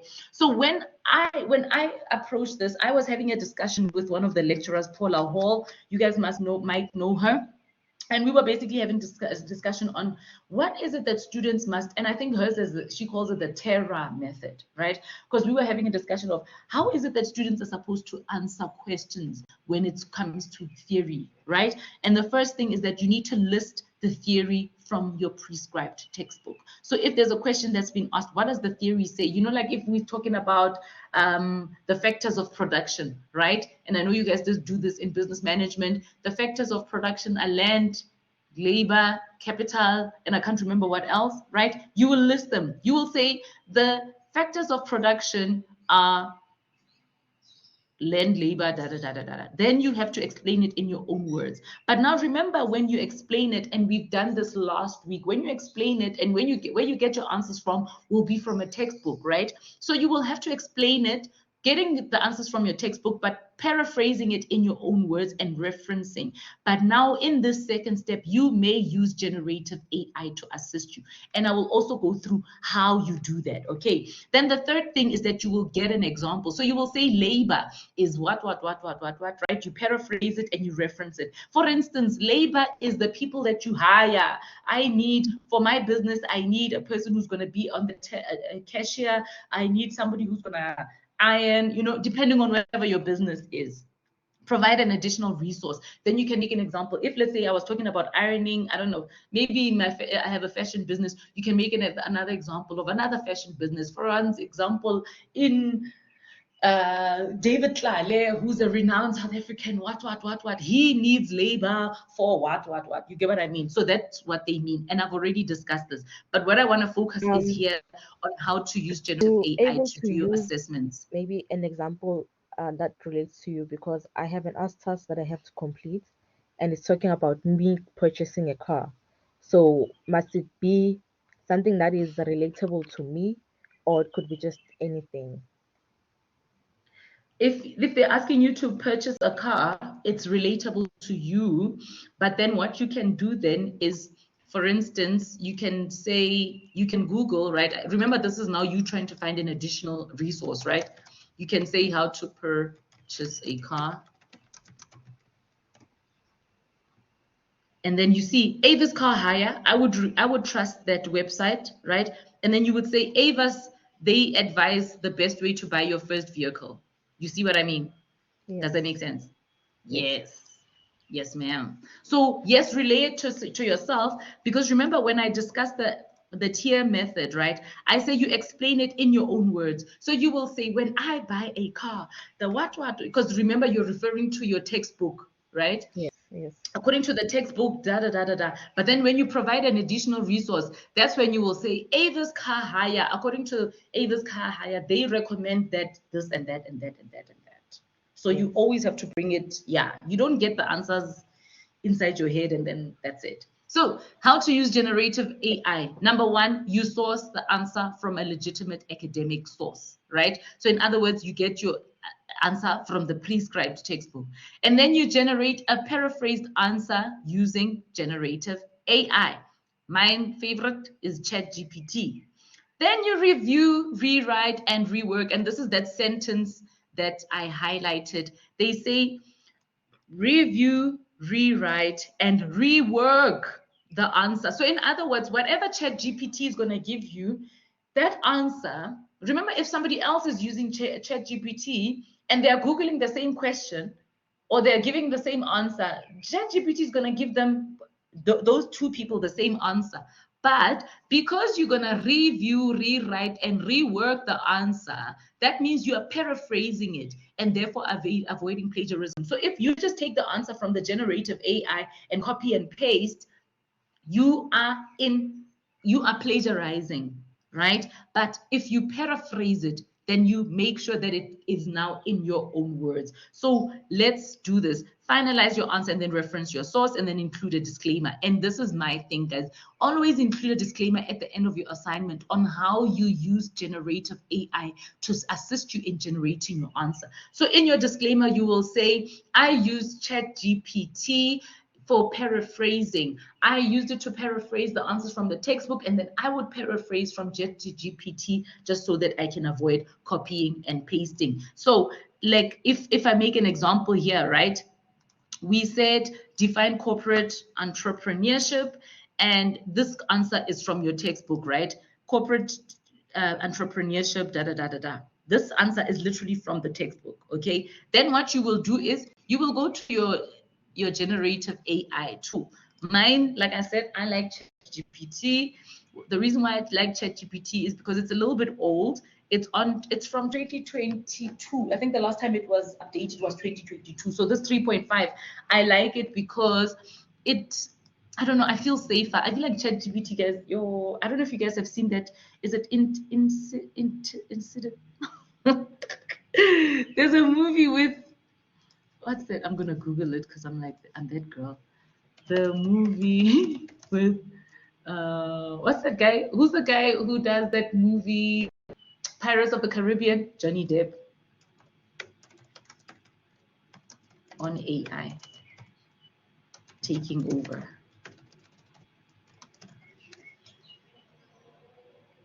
Transcendence. Guys, please watch this movie.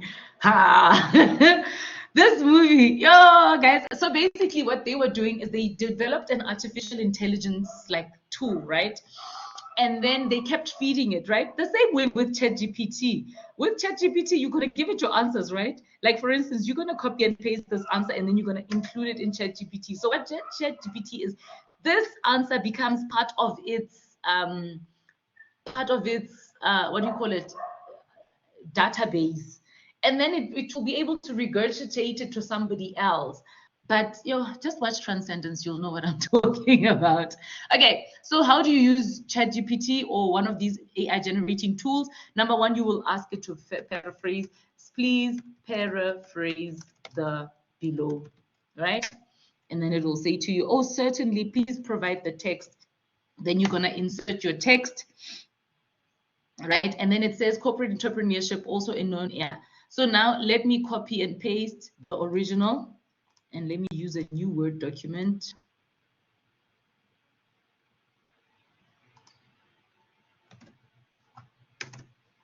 This is the original from textbook, right? Then is the generative AI answer.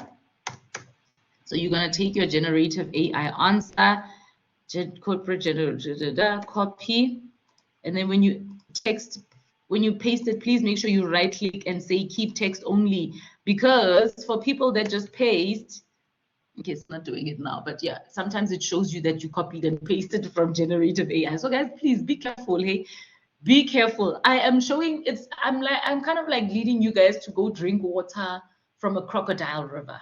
You get what I'm saying? I'm saying drink the water, but there's crocodiles in there. So we are really playing like against the edge. So you see, then remember in my steps, I said, source your answer from the legitimate academic source, right? We got this from Niemand. Is it Niemand? Yeah, I think this is from Niemand or Nieuwenhuizen. Nieuwenhuizen.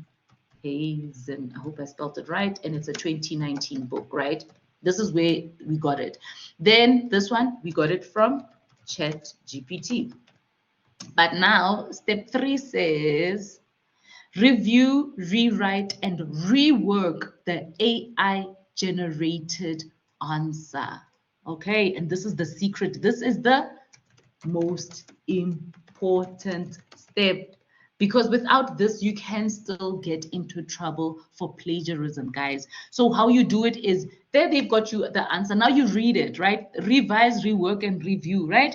Corporate entrepreneurship is also known as entrepreneurship. And I would start changing it. So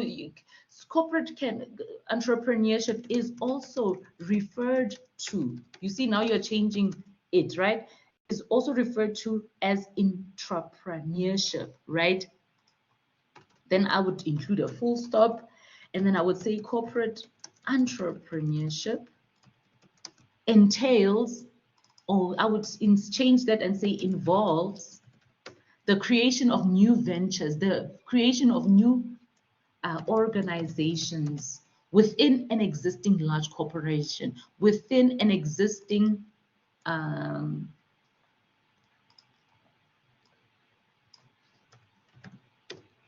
organization. So do you see, I'm paraphrasing what the AI answer was. All right, utilizing, I would never say utilizing, I would always say using fresh ideas, and I would say maybe new ideas, and capitalizing on potential opportunities. And instead of capitalizing, I would say taking advantage of potential opportunities or new opportunities. Another thing that you can do, guys, look at potential. You can just right click it, and then Word can give you suggestions, possible, you see, and then I can use possible, taking advantage of possible opportunities. These smaller independent businesses, these independent organizations,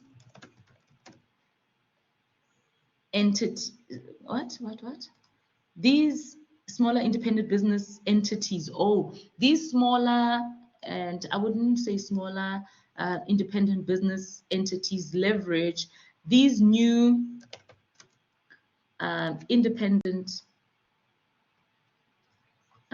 businesses or organizations, entities leverage on, take advantage of, or let's say rely on the resources of the parent company or the parent organization to develop products and services.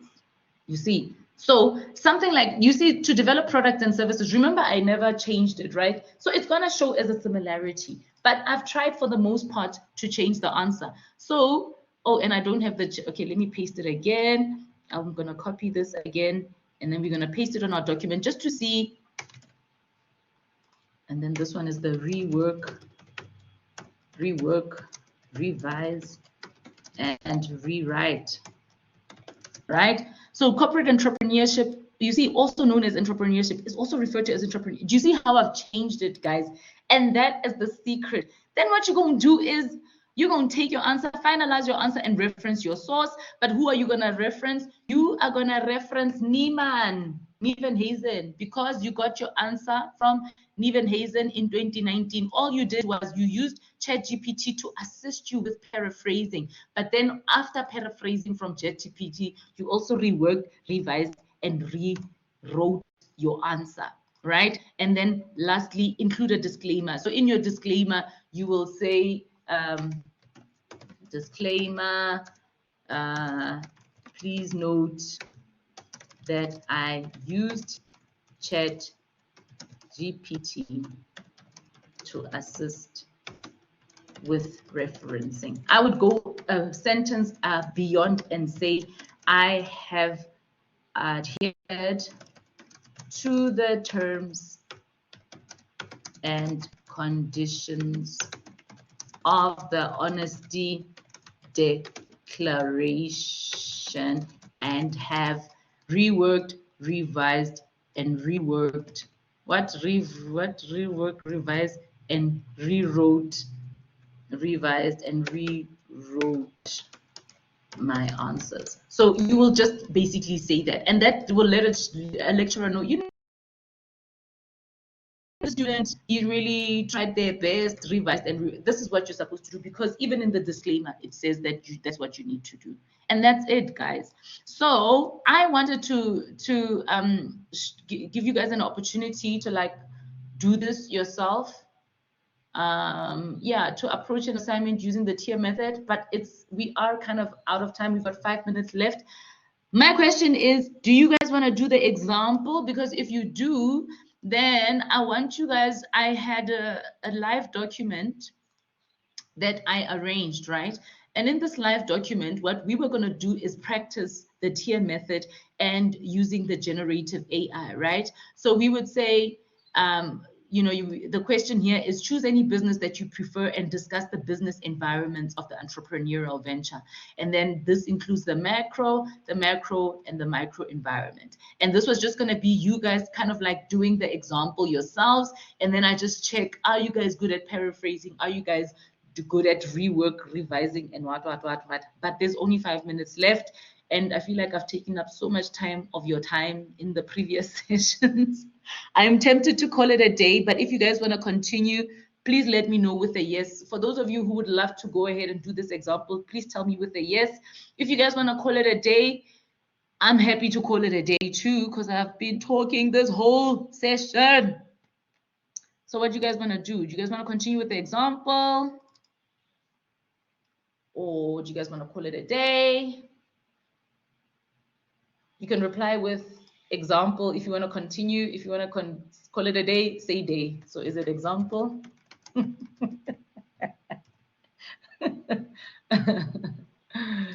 Or call it a day. To me. Hola to me. Call it a day. Yeah, hey, I'm also tired.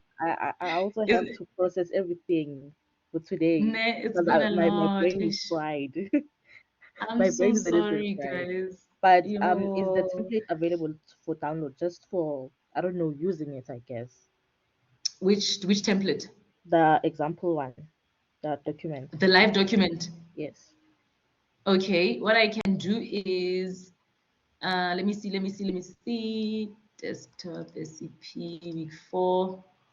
It's not on here. So what I can do is I can save it on file, save as, save a copy.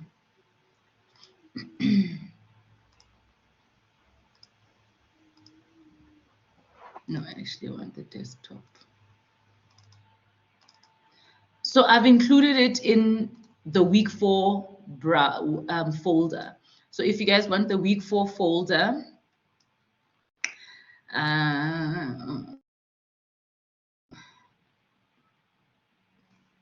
there we go.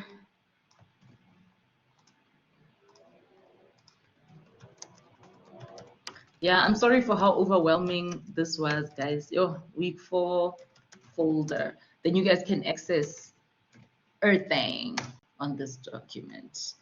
To me, you want to call it a day? Let's do this, guys. Yo, yeah, I'm also tired. I'm also so tired. And yeah, this session was not as interactive as I normally like my sessions to be, but it was so important for me to go through, especially that policy, because your guys, students normally make these mistakes that I covered. Sorry, is there anything else? Yes. Yeah.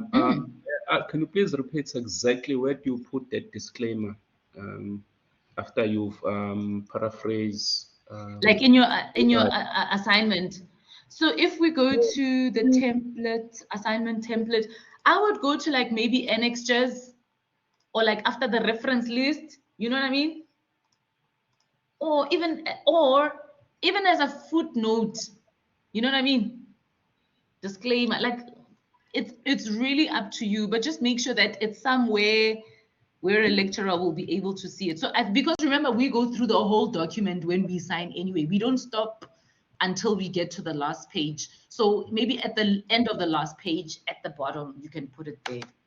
Would it be more concise if we have it maybe at that page where I did a reference and then have it as a footnote on that page? So the problem is that, remember, every page is going to have references. So that means you're going to have the sentence for every time you reference. Oba. So isn't it disclaiming for the AI? Yes. So hence it should be just put it at the bottom, because if it were me and I mean, if I think about my studies as a PhD student, right? I normally use this work, well, ChatGPT to paraphrase, and then I will paraphrase the ChatGPT work, right? So it will be throughout my document that I use it. Hence the disclaimer can be at the end. Oh, okay. If you're using it throughout, okay. All right. Yeah, so I would just say at the end, unless if you're going to use it for one question, then you're going to say disclaimer for question one, Wawa. Then maybe then you can have it at question one. So at the end of question one. So let's say your disclaimer can be at the end of the question answer, or at the end of your assignment. But guys, whatever you do, please make sure that you paraphrase the answer, because if we all gonna Google corporate entrepreneurship and we just copy and paste the answer, trust me, you're gonna get a similarity report. Okay, Gabon. Sure. Thank you, Terobai. Shafutumi. So if at the end of the assignment, will it be before or after the reference list? At the end after the reference list.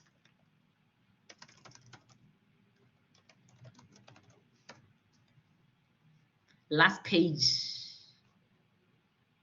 Okay, guys, can we call it a day? Are we good? A day. Yeah. The first time we finished at 10 in a while. Hey, shade, guys. Guys, before you go, I want to thank you so much for walking this journey with me. Last week's session, it gave me so much to ponder on, so much to improve.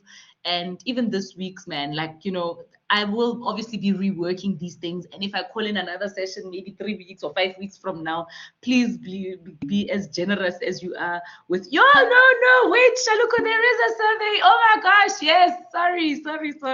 Yo, before you go anywhere, yo, Shaluko, you're my bestie in this crime, Yazi. Please, guys, if you can just fill in this questionnaire for me, the post-survey session, and please be honest. Remember, like you guys were saying, it was overwhelming, all of those things. Be honest when you give me the feedback, please. This is the post-session survey. I have just posted the link to me, everybody. Oh, I think Dumi has already left. But if you're still here, everybody, please do this SCP post-session survey for me. And then y'all can go and enjoy your weekend. But I was basically saying, guys, thank you so much for this journey. I really hope that these sessions have helped. I'm going to rework it to make it easier, to make it less overwhelming. Yeah, there's a lot of homework I need to do, but it's your input, it's your interaction with these sessions that has made made it what it is. So thank you from the bottom of my heart for all of it. In terms of the forms, I'm going to go there to see who's already complete. Shaluko, yo, you saved my day. I actually want to write an article on the student engagement program, and this feedback will actually help, because now what the students say, will actually it proves whether or not it helped. So I've got no responses so far.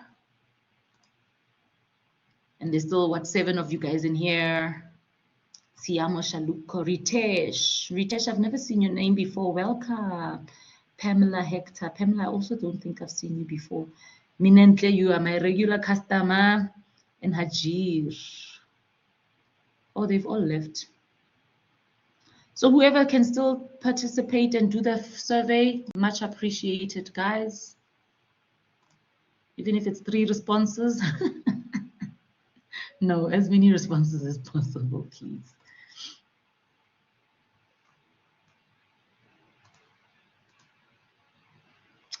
Quillbot.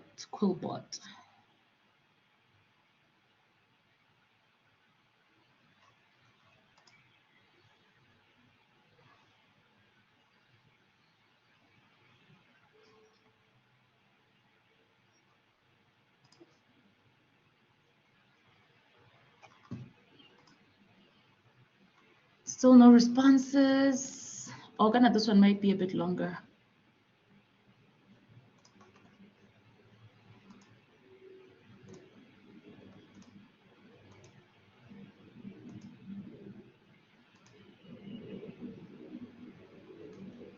I think I'm gonna watch this movie today. Tonight.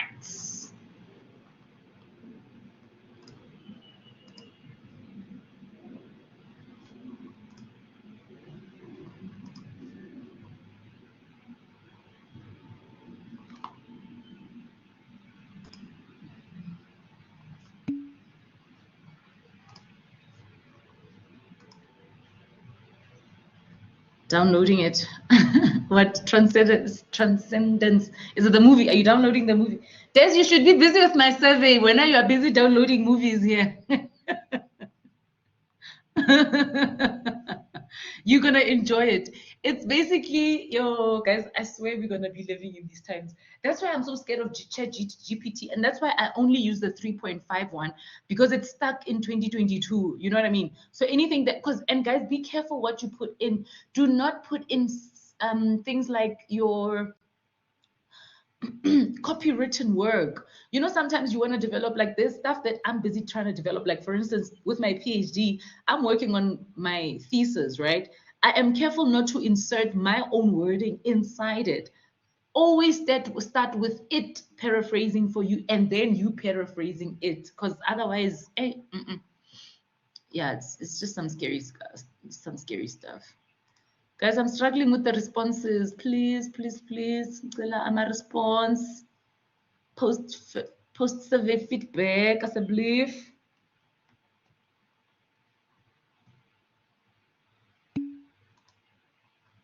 Done. Thank you, Minentle. And thank you for being a regular customer. And yeah, I'll still send you guys the YouTube link, and maybe I should put it in that. I want to say thank you to you too for helping. It has been really difficult, and because I used to have like some kind of anxiety when I started, because I started a little bit late. So I started watching the first video, and it was very helpful. You know, that I don't have anxiety anymore. Oh my gosh, yes. So I just wanted to say thank you. Thank you very much. Thank you, Minentle. I really, really appreciate that. You know, like when I do this, obviously I do it, it's for that I do it, you know. Like, it's not really for, like, nobody pays you extra for being here on a Saturday, you know. Yes. But I'm thinking it's more important that the students get it and understand. Yeah, you've just validated everything that I've been doing. Thank you so much. Thank you from the bottom of my heart. Yeah, thank you to you too. Thank you. All right. Thank you very much. Thank you. I've got one responses. Come on, guys. Come on. Hi, Tseho. I forgot where to download the updated pair schedule. Can you please help me quickly? Yes, Tiamo, updated pair schedule. You go to your VC Learn. No, VC Learn. Sorry, not VC Learn. Sorry, your student intranet. All right. Then in your student intranet, you're going to scroll all the way down to your faculty. And then you select your faculty. And then there you select your relevant qualification. So depending on your qualification, if, for instance, you are doing the Bachelor of Business Administration, you click on there, you click on distance, and then program assessment schedule 2024, and there you have it over there. I hope that helps. Done. Sure, Shaluko. Let me see how many answers. Yes, I've got 3 answers. Thank you, guys. Please, Nkela Amanye, I'm a response. There's still 7 of you guys here. Shaluko answered. Tiamo. Ritesh, have you answered? Pamela? Des, done. Awesome, Des. Thank you so much. Des, I know you also my regular customer from the beginning. From the beginning of this thing, you've been here with me. Thank you so much for the support. I really hope it shows with your results and just your overall navigation of VC Varsity College Online Center and your academic journey. Tiamo, thank you too. Thank you so much. And then, are you good with the pads? You saw where to get it, Musne. We covered that one. Okay, I've got 4 responses now. Oh, okay, this one is taking a little bit longer. It's like 5 minutes to go through it. Yeah, okay. And my favorite part of this question is, look at that. Ooh, I like this because after participating in the student engagement program, you know, about all these things that we've covered about, you know, yeah, remember last time it was like, don't know anything about it. And now you guys know a little bit about it. Oh, guys. Love it. Love these results. And then, yeah, if the session was overwhelming, do say it, guys, because it makes me go back and think, how am I gonna make this less overwhelming? And yeah, if I'm gonna do that, it also means that I'm gonna have to decrease or increase the number of sessions and decrease the time allocation. So hey, it's hectic. Des, thank you. You've been godsend. Oh, Pamela, the flowers. It was my birthday this week, and my sister-in-law bought me pink roses. I'm just enjoying them. So those flowers remind me of the pink roses that I got this week. So thank you so much, Pamela. Oh, Ritesh, thank you so much. Yeah, so we're on 5 responses. I appreciate it, guys. I really appreciate this. Thank you so much. Any other questions? Happy belated. Oh, thank you. Thank you. Anything else? Are we good? Calling it a day?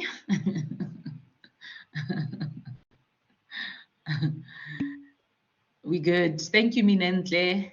Yeah, I think I'm also going to call it a day. I'll be here until 10:15, I think. I'm going to wait to see if you guys have any questions, if there's anything else that I can help you with. If you'd like to leave, go ahead and exit the group. I'm still here. Now we'll wait with you to make sure that you are safe. To make sure nobody like steals me, né? Or like nobody steals you or the session. Or the session. What's your name, Shena? Who's talking? Yes, yeah. Des, is it you? Des, you've been my regular customer from the beginning of these sessions. Okay, while we wait, let me go through this. How helpful? You guys said it was definitely helpful. How relevant? Definitely relevant. Informative? Definitely informative. Do you believe that the student engagement program was beneficial? Oh, you guys said yes.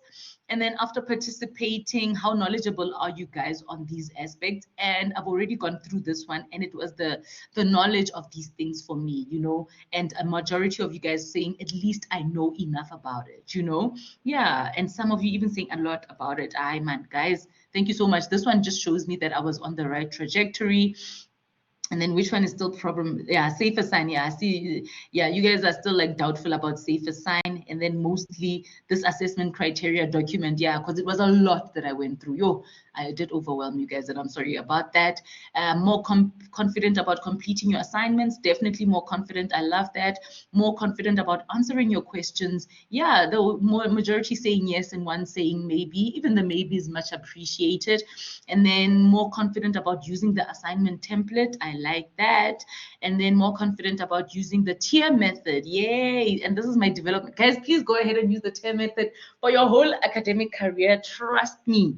Trust me, you will always come out with distinctions when you use the tier method. And then more knowledgeable on how to approach your assignments. Definitely taught you how to answer assignment questions better. I love that.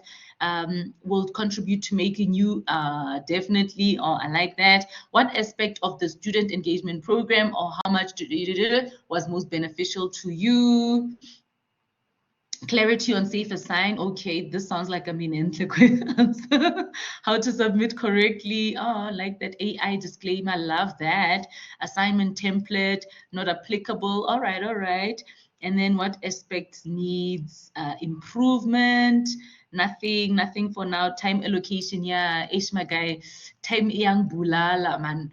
Time is the problems. Yeah, because I think the reality of the time thing is that I might have to shorten the sessions, but then make it more sessions, you know. So it's a It's a win or lose. It's a catch-22, that one. So yeah, this time it was 4 sessions and it was supposed to be 3, remember? And then I thought this one will be a bonus session.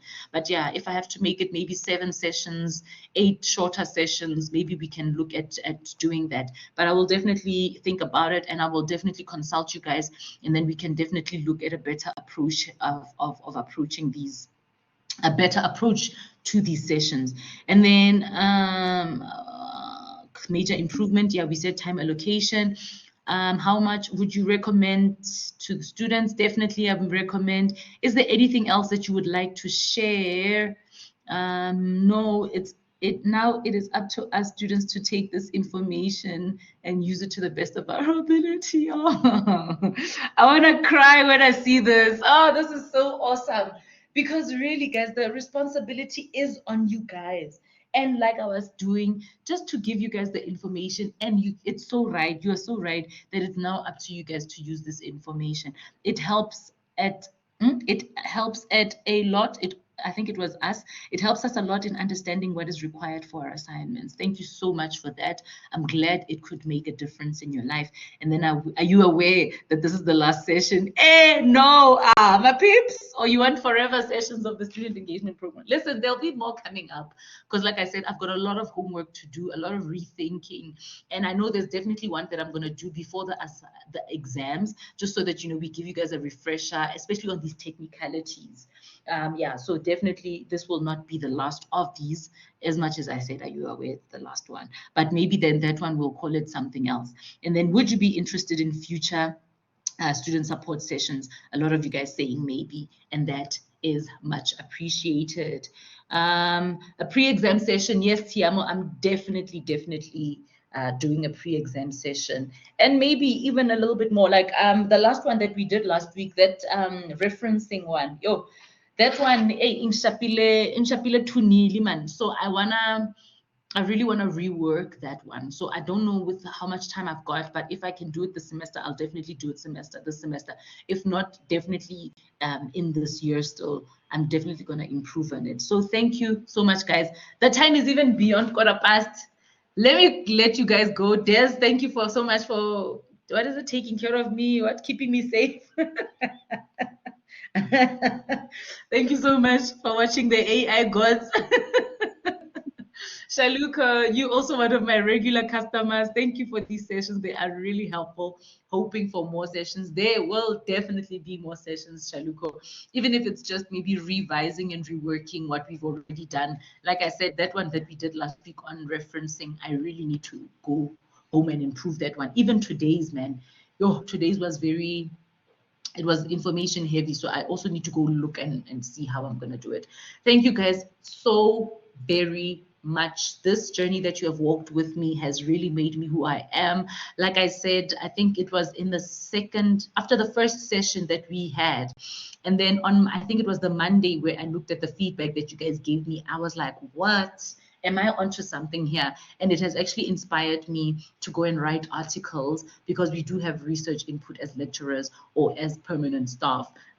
You guys know that besides from being a lecturer myself, it is in my capacity as the head of management studies that I do these sessions. So head of management studies, I have research output, and I'm going to write, I'm going to do some research about these sessions that I did. So thank you so very much, guys. It is not about the quantity, but really the quality. And that's what you guys have given me. I love you all from the bottom of my heart. Let's walk this journey together. I want to open a student support group, like a WhatsApp group for all students that we can all join, and we'll be able to share information there. I also want to start those online study sessions. So it is still the beginning of this, yeah. So we're still going to walk a journey together. And really at the end of it, if you guys pass, I will have done a job well done. Like it's just going to validate me even more. So thank you from the very bottom of my heart. I love you guys. Have an awesome weekend. Bye. Shop. Bye, yo. Bye, Jill. You become the funniest guy in the room now. Okay, have a good weekend, guys. I'm gonna stop recording.